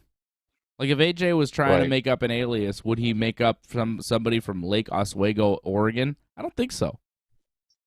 So maybe Bob's Burgers is a real person who really does just like AJ, which is odd to me. It's always odd to me that AJ has fans. Because to me, he is, the worst. It sounds like worldwide fans now, too. I know. Out in Oregon, people actually like AJ. What is a Mongol motorcycle, though, Bob? Explain that to me, because I Googled that and I have no idea what that is. MONGUL, motorcycle? What does that mean? Mongol. Is that a brand? I Googled it and I found nothing, which made me suspicious that you were AJ. Like, AJ misspells things. He doesn't really know how to spell things. Is this motorcycle misspelled? Does he not know? Is he making things up? But then the Lake Oswego, Oregon thing kind of threw me. But if you are making somebody up, you'd put him from someplace obscure. I don't know, John. What do you think? AJ or not AJ? Let's play a game. I'm starting to lean towards not AJ. Yeah, it's just, I think AJ has become popular, and a lot of his sayings have kind of caught on, as you've seen what Doug just wrote. I thought that was a Hulk Hogan saying. Let me tell you something, Dave. I thought that was a Hulk Hogan. No, well, let me tell you something, brother. Very much an AJ thing. Does AJ say that a lot? I haven't even noticed. Let me tell you something. Okay, listen to this. He says that to me a lot. Listen to this. Okay. But no, let me tell you something. He says that a lot to you and Fred. You got to give it to him. AJ and I on our UFC parlays this weekend pretty much in agreement. I don't know if you noticed that on the show last night. Except one. Except the one. He threw an extra fight on that I didn't want to throw on my parlay because I didn't believe in it that much because Alexander Gustafsson is still... Yeah, that was the one fight. I think Krylov probably beats Gustafsson tomorrow afternoon, but if Gustafsson shows up, he could win this fight because he's Gustafsson. He's still very good, although he might be totally done. It's hard to tell. But we went with Paul Craig, Paddy Pimblett, Chris Curtis, and Tom Aspinall. That was my 4-fight parlay, and AJ had the same thing. Craig, Pimblett, Curtis, Aspinall, and he threw on Nikita Krylov. So he made it a 5-fight. I made it a 4-fight. But still, we're picking the same wins. If my parlay wins, all AJ needs is another fight. If AJ's parlay wins, mine does too. Right? So that's pretty good. Usually we're in disagreement about a few of these fights, but we fully agree on all the winners tomorrow afternoon for the UFC, including Paul Craig, who is our underdog pick, our top underdog pick for tomorrow's action. Just checking out bet99.com. Sometimes we give the odds, we give our picks, and then I swear the line moves. The odds change. Craig is still an underdog plus 122. Which is where he was last night. So it has not changed. Thank you. Let's make some money. We're going to make big money next weekend when we watch SummerSlam and UFC 277. Juliana Pena about to do it again versus Amanda Nunes next weekend, UFC 277. We're doing a watch-along for the UFC pay-per-view and a post-show recap for SummerSlam. Brandon Moreno taking on Kai Kara France for the interim UFC Flyweight Championship. Derek Lewis versus Sergey Pavlovich. Magomed Ankalaev against Anthony Smith. Let's go. UFC 277 next weekend and SummerSlam on the same damn night. So I get 2 birds stoned at once. I get to do one weekend show. Solamente uno. Pero... es posible Super chat, otro episodio el domingo. ¿Comprende? Sí, es bueno. Did you understand that, John? I'm just reading the super chat. Apparently, before you sign somewhere, before you sign off, you have to do another Vince impersonation. Uh-huh. What I said in Spanish there, I switched to Spanish. I don't know why. I said, but it's possible that we do another show on Sunday because it's the Ric Flair last thing, so it's possible. Pero es posible un otro episodio el domingo, hermano. Wasn't this about Pendejo. Death Before Dishonor? You wanted to say something about that, or? Doug Hepburn wants me to give one more Vince impression before we sign off. Doug Hepburn is the new Super Chat leader of the night. Thank you, Doug. Thank you, Doug. Thank you, Antoinette. Thank you, Lee J, for dropping Super Chats tonight. Death Before Dishonor. Can I review this pay-per-view as Vince McMahon? Hey, if you want, sure. Vince will never touch it. The World Championship decided by Jonathan Gresham. What is he, 4'3"? Against Cesaro. What the fuck is this? This is their main event? It's ridiculous, pal. Yeah, Vince would never do that, that's for sure. Yeah, of course. You're like, how is this your main event? Jonathan Gresham. What's this guy, about 6'8"? World champion. Big guy? Nah, Vince, he's like 5'4". What? Yeah, he's 5'4". He's a world champion? Well, Triple says he's H the wants to best keep technical hiring these wrestler. Ring of Honor jabronis.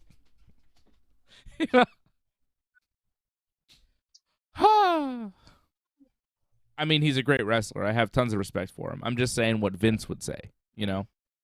Like, who would you rather watch? Satnam Singh, who's like 8'2", or Jonathan Gresham, who's legit 5'4"? I'd rather watch Jonathan Gresham. He's excellent. Him and Claudio Castagnoli will be an excellent match for the Ring of Honor World Championship. I just don't want to pay for it. Huh. I don't care enough to pay. You know, I don't care enough about this match to want to throw money down and buy this pay-per-view tomorrow night. There's nothing on this card that makes me want to spend money.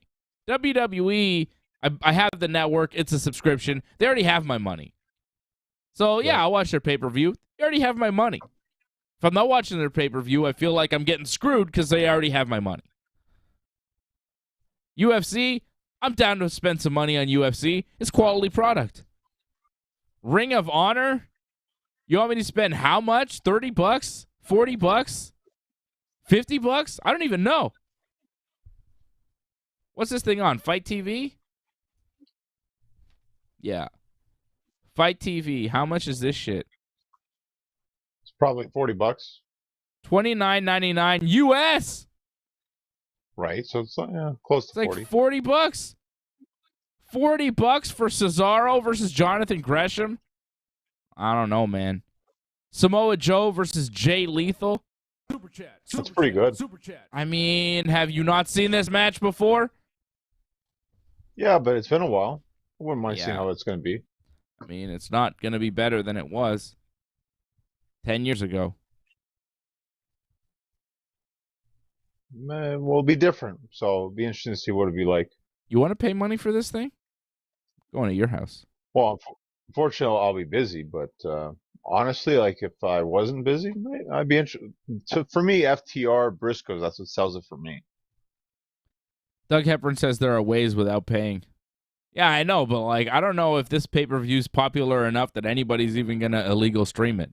Because like not that many people buying it. Like a UFC pay-per-view, millions of buys. Yeah, there's going to be streamers. This stuff, I don't know. Antoinette dropping a super chat. She says, "Great show, guys. Good night." Thank you, Antoinette. Harold Schneider's dropping a super chat. Says, "Keep it up. We will." Thank you, Harold. Antoinette is now the new super chat leader. Just took it from Doug Hepburn. By a penny. By a penny. Nice. Wow. That's some real Angelo Contagonis style shit right there. Good for you, Antoinette. Good for you. Yeah, Briscoes and FTR should be good. But again, I mean, it's happened before. But this time it's a 2 out of 3 falls match. Like, if you like professional wrestling, this will be a good professional wrestling card, which is always what Ring of Honor does, right? They give you good in-ring content, high work rate. But not a lot of reason to tune in. Not a lot of story going into it to get you excited. No feuds. It's a little unfortunate. No TV does that, you know, and like if you're not paying attention to every aspect of AEW TV, YouTube, you're gonna miss some of it. I think there's actual dark matches or buy-in matches, right? I don't know what the matches are, but I know there are some. I think Allison Kay versus Willow Nightingale is the pre-show match. Okay, that's it. Yeah. I feel like there's other matches on the show, no? Yeah, you've got Wheeler Utah defending his Pure Wrestling Rules title against Daniel Garcia. Right. FTR against the Briscoes, 2 out of 3 falls match. Should be excellent. Mercedes Martinez defending her Ring of Honor women's title against Serena Deeb. And Oh, that might be all right. I mean, yeah, but do you care? Serena Deeb, I checked that out, yeah. There's no build to any of this. What's the build to Cesaro and Jonathan Gresham? There actually is a bit of build to Serena because she was teaming with Martinez and she like attacked her. I know you don't watch all the dark stuff, but I actually saw that, so. Yeah, you got to watch AEW Dark to know what's going on Right. on this Ring of Honor pay-per-view. Because that's what this is. Yeah. That's what this is. This is a C-level pay-per-view. It's not A-level. It's not even B-level. This is a C-level pay-per-view. I don't even know why it's happening. I mean, it's all nice, but, you know, I don't need to see it. There's nothing on this pay-per-view I need to see. Nothing. Like, Jonathan Gresham and Claudio Castagnoli will be a good little wrestling match. Do you know how many good wrestling matches there are now?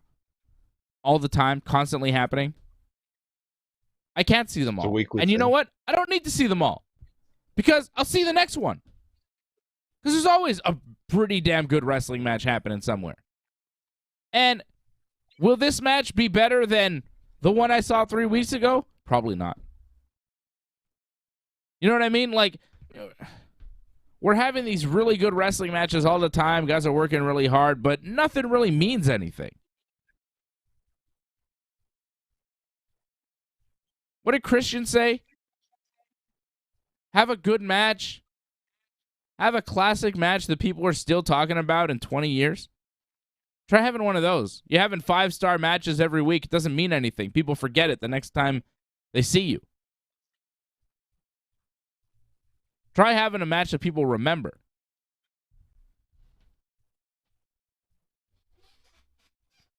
You know?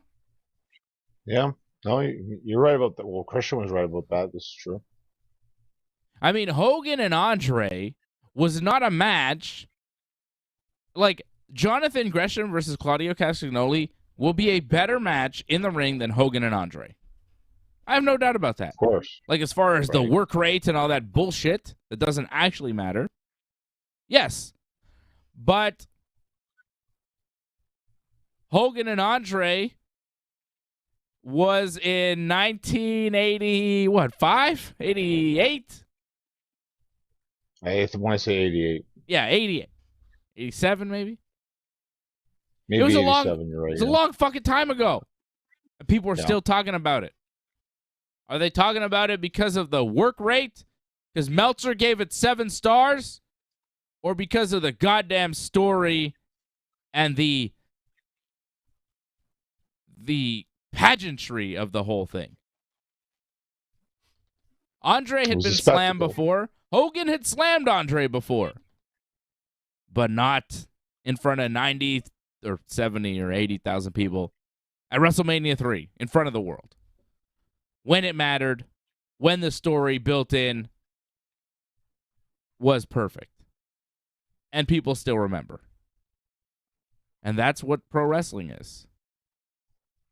This Ring of Honor stuff is a version of pro wrestling, but it will never cross over to the masses or make big money.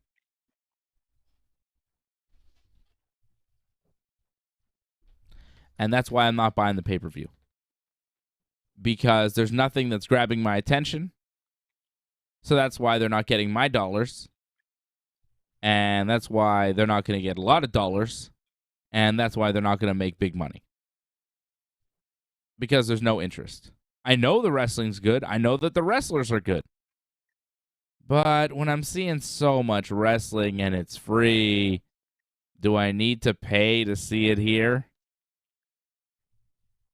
I don't. Will you? I might get the replay. I'm not sure yet, but I was surprised with how well they did at the last pay-per-view. Buy rate was pretty good for just the random pay-per-view that they had like that. Like, the fact that they were able to get a decent buy rate. They can do that again here. That's going to help ROH. What's decent? 100,000? Well, I got a bit more than over 100,000, I think. That's pretty good. But that's actually, yeah, it's pretty good for something that's like no TV really, just kind of out of nowhere pay-per-view. That's, like it might be mainly a loyal fan base, but that's a pretty strong loyal fan base though. So, I mean, if they can pull that off again, I'm not sure if they can or not, but if they keep doing that, be tough. That's probably going to help. It's going to help them though in terms of getting a TV deal because it'll show that people want to see this. There's a market for it. I'm surprised that there is because I figure I'd be the market for it and I'm not interested at all. You know? I'm watching all the wrestling. I like wrestling. But I just can't do it anymore with all this stuff. It's too much. And this Ring of Honor, it's like it's not a promotion. It's not a real promotion. It's a thing that exists in the shadows on AEW Dark. And then once in a while, they get together and do a little pay-per-view that nobody watches. You know? If it was a real promotion, maybe I'd care. If they had real stars on this show, maybe I'd care. There's not a single bona fide star on this show. Not one. We have a lot of really good talent, but not a single star. No Punk, no Bryan, no stars. I love Claudio Castagnoli, but the longer he's in AEW doing this middling bullshit, the more he just feels like Cesaro. And that's not great. Well, if the plan is for him to be the face of ROH, still better than what he was doing in WWE. Because if he's going to be the head of the pay-per-views and is it? They get a TV thing going. Yeah, he could be the face of ROH without ever going to the WWE. You know what I'm saying? Like that's where he started out. Is that good for you if you do all this stuff and then you're just right back where you started in the end? Yeah, but it's not the same ROH though. No, it doesn't have a TV deal, and it's basically not a company. You're the champion of AEW Dark. Good for you. You went from being a WWE superstar, wrestling Roman Reigns on pay-per-view, and now you're AEW Dark champion. Nice. Whack. But hey, it's what he wanted. He's got the freedom, creative freedom. So good. Well, to be fair, I mean, you saw his run in WWE, how it was going. Yes, he got the shot against Roman Reigns. What did he do after that? Not much of anything. If I'm not mistaken, wasn't he like losing all the time? Yeah. Again? Would you rather lose on WWE TV or be the champion of AEW Dark? Thing is, like, he's been there, what, it was over 10 years? Like, I mean, it's not a bad deal, but after a while, you kind of Yeah. want to change it up a bit. And, at this point, he's only got a couple of years left probably where he can really challenge himself at peak, like, level wrestling. So now is the time. So I get why he did it. He's got the money. Now he just wants the experiences. Well, good for him. He'll get the experiences. I'm sure wrestling Jonathan Gresham is going to be a lot of fun. Talented guy. The match will be good. I don't doubt the match will be good. I just don't know if I'll actually see it. People talking about tickets. I saw something. Somebody came in and started talking about Bruce Springsteen tickets. I don't know why we're talking about that. And then Guns N' Roses tickets were being talked about in the chat. I don't know what's happening or what you guys are talking about. It's past midnight. It happens. Yeah. I don't know. I'm not interested in... I'll tell you something. Guns N' Roses, I'm not really a fan of. I think they're fine, though. I'm not like a fan. I think it's, whatever. I've heard a few of their songs, and they're all right. But I'm not going to go out of my way to listen to them. I don't really like that type of music. But Bruce Springsteen, I actively dislike. I don't like anything. I don't know. I just don't like any of his shit. Everything I've ever... Like, I've heard a Guns N' Roses song, Sweet Child of Mine or whatever, and it's like, yeah, all right. It's all right. But every time I hear a Bruce Springsteen song, I'm like, what is this shit? I fucking don't like this. I don't know. I don't like Bruce Springsteen. Like, I'm not a fan of Guns N' Roses, but I really don't like Bruce Springsteen. It's a weird thing. I hear him, and I'm like... He's like, in a river, and it's like, shut the fuck up, man. I'm not interested. I don't know. All his songs seem like whack to me, and his fucking all singing attitude. I know people like worship Bruce Springsteen. People love that guy. He's very famous. He's got a fan base. It's pretty big. But I think he totally sucks. I don't know. You like Bruce Springsteen's music, John? You ever gonna listen to just like... If you're going to, put on some music, you're going to vibe out to some tunes, you going to put on some Bruce Springsteen ever? I would never. But, it's not my cup of tea, but I do understand that, for a lot of people, I'm pretty sure AJ would probably completely disagree with you, because I'm pretty sure he's probably a huge Bruce Springsteen fan. Probably. He has a very strong fan base, a huge fan base, so, I can acknowledge that. I have acknowledged him. I acknowledge him. I got no problem with his fans or whatever. I just don't think I don't get it.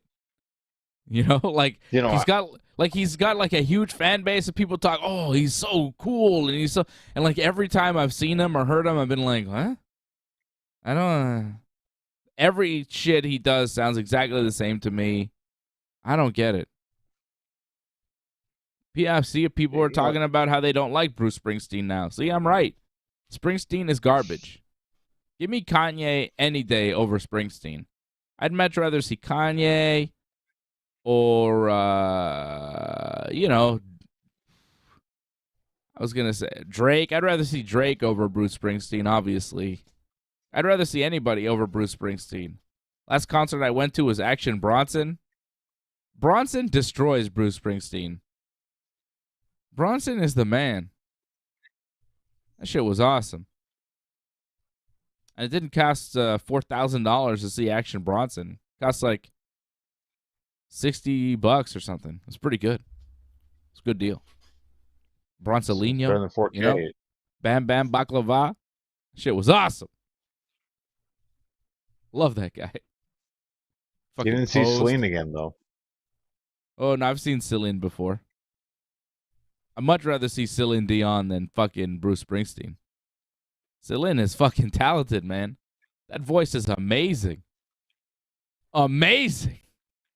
Yo, you see Celine singing live in person? She's fucking belting out those songs. She's singing for real. She's got a fucking voice, man. Celine is no joke. Don't fuck with Celine, bro. Celine is a goddamn hero to our people. Canadians, Quebec people. She is a hero for us all. Don't fuck with Celine, all right? Don't ever fuck with Celine. We all love Celine. Celine is the best.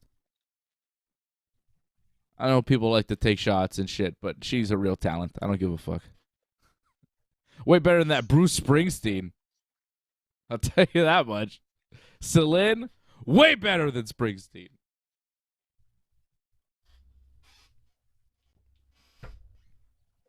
There you go. Right. Someone likes him. No, they're saying John Cougar is better. Oh. The similar style, those two guys, you know? I'm not a big fan of either guy. I like, well,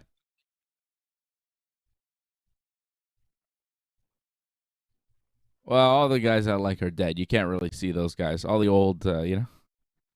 I like George Jones. I like Waylon Jennings. You know? The people I like that are alive are pretty much all rappers. Jay-Z, Kanye, Bronson,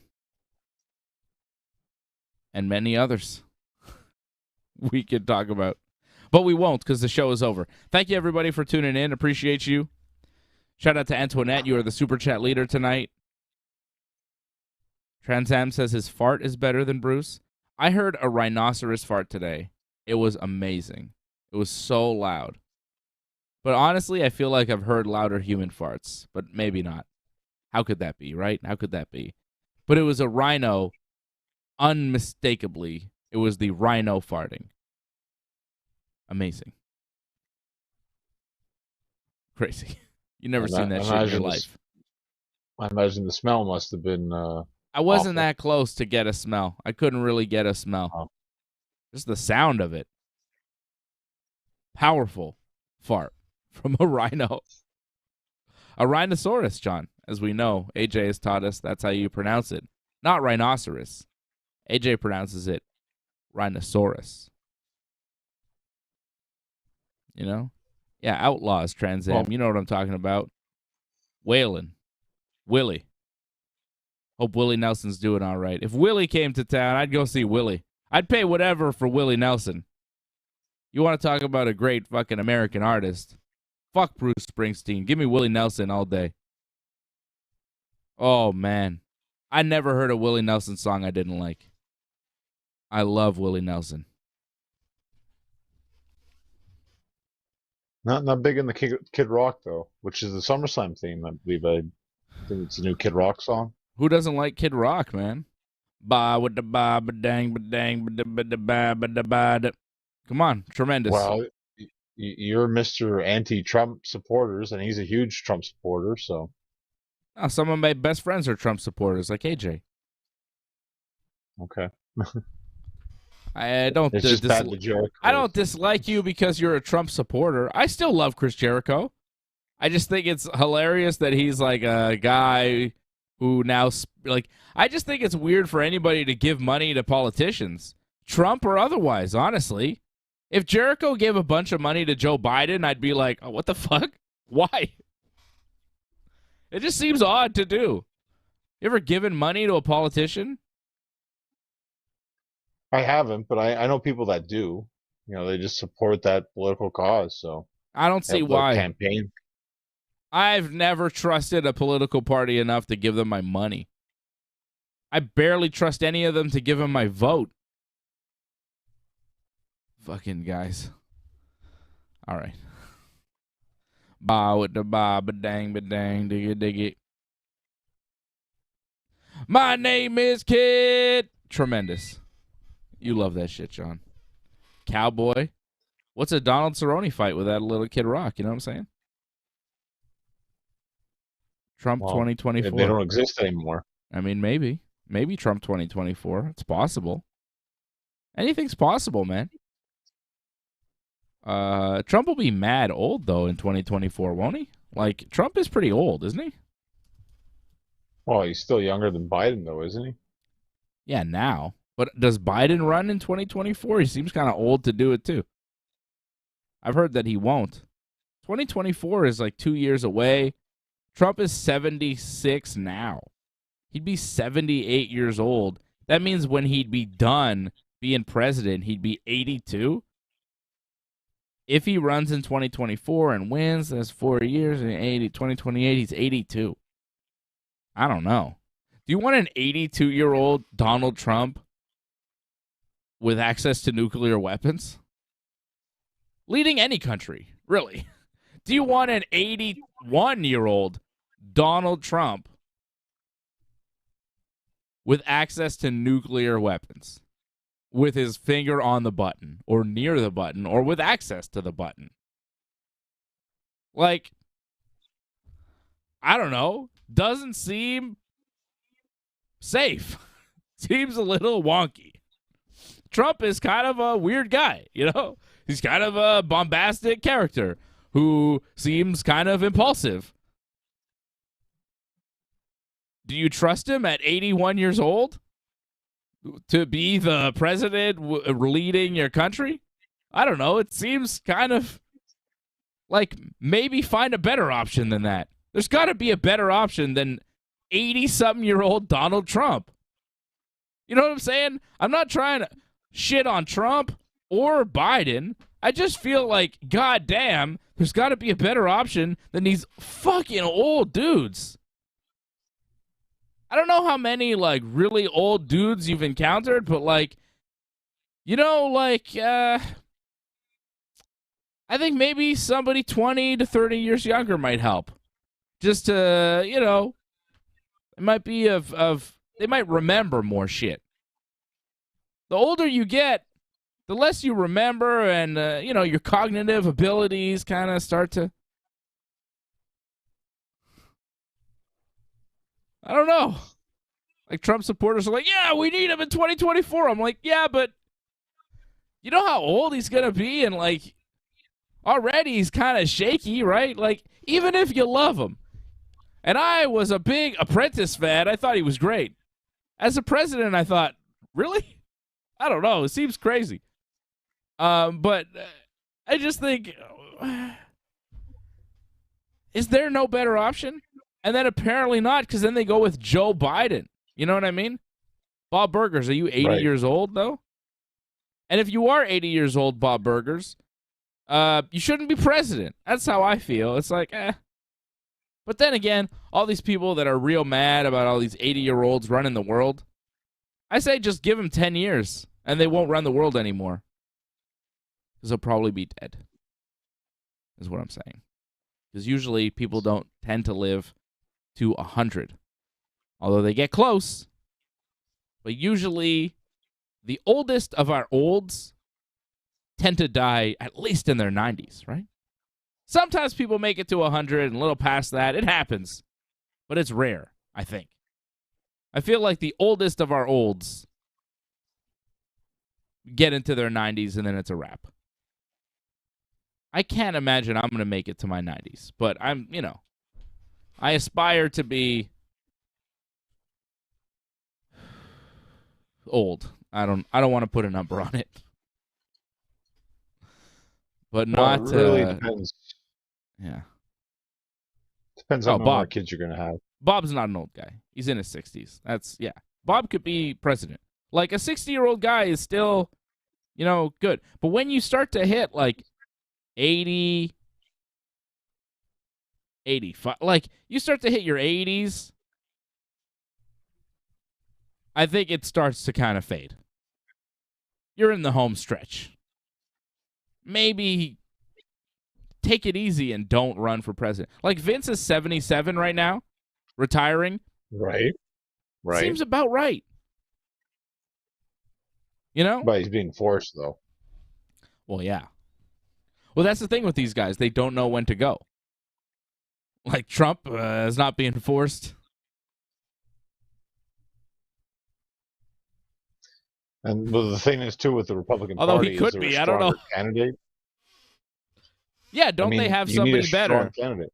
Don't they have somebody better? You would think America had better options, but then they go to, like, they're like, oh, Hillary Clinton's going to be our president. I was like, And then they're like, okay, not Hillary, Donald Trump. And I'm like, And then they're like, okay, not Trump anymore.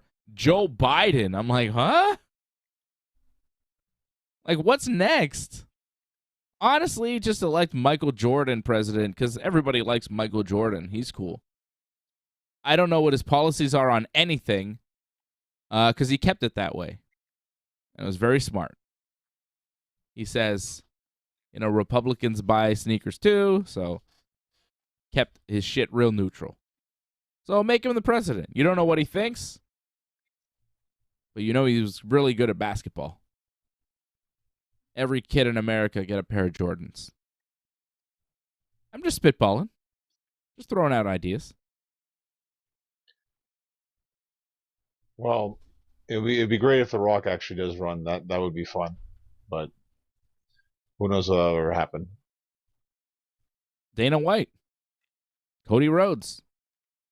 There are a number of excellent options in the fighting and WWE I don't world. feel Cody Rhodes would be an excellent option whatsoever. What? I like Cody, but as president of the United States, I don't know if that's a good idea.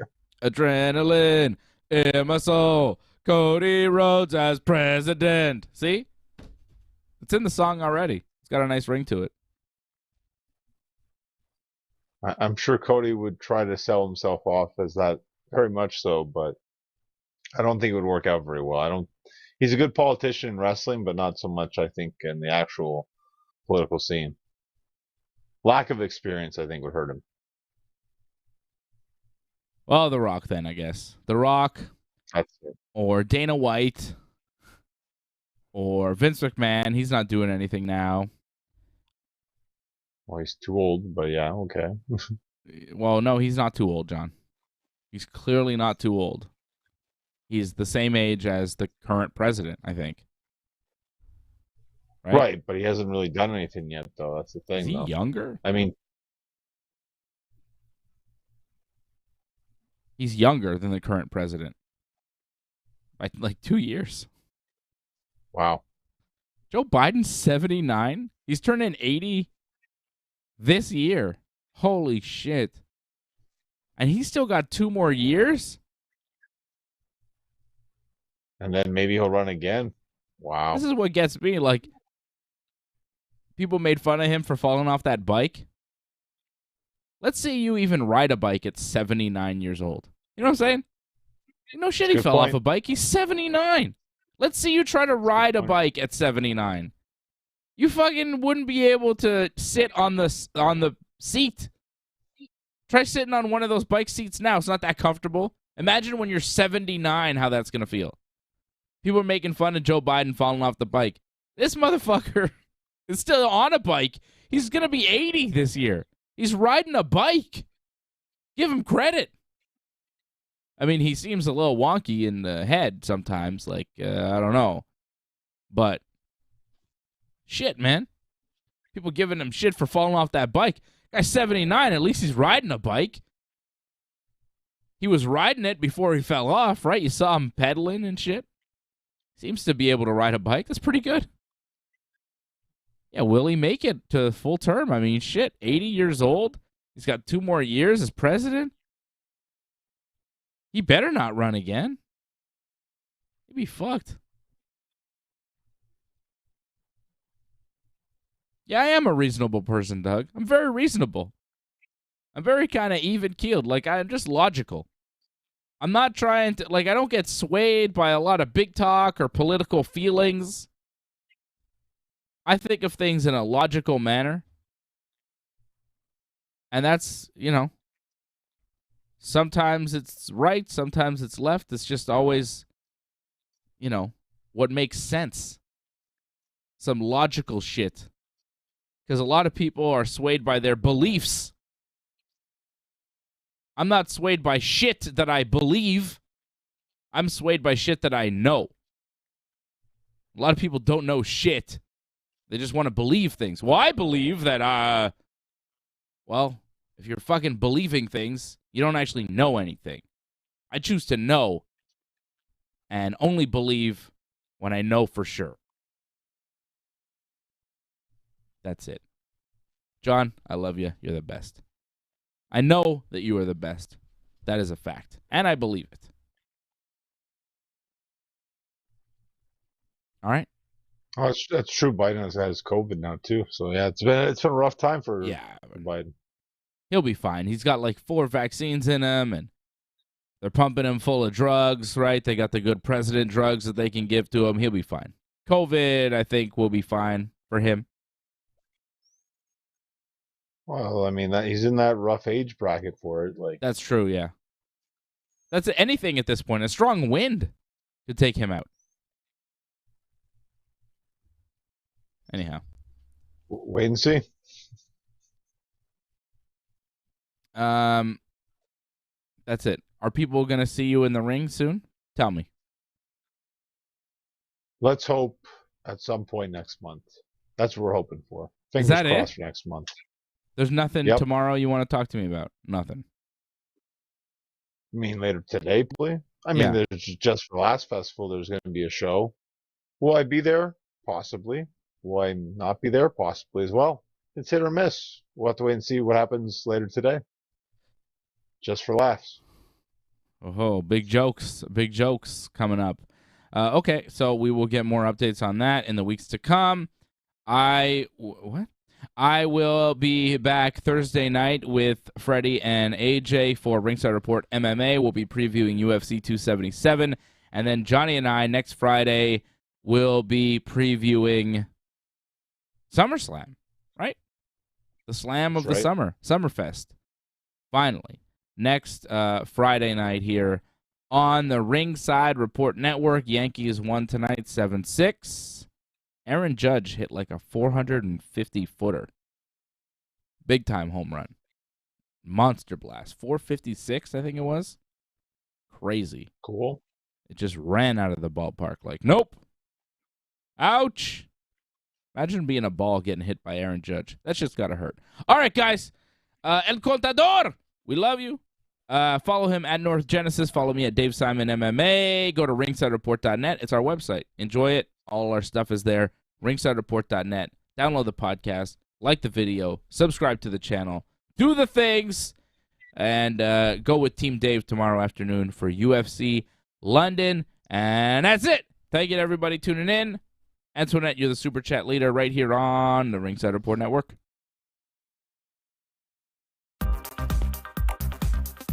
Please join in and give your support to Ringside Report Network. We've been providing expert coverage and commentary on both pro wrestling and MMA for over 15 years. Go to ringsidereport.net/support to find out more ways to support the channel.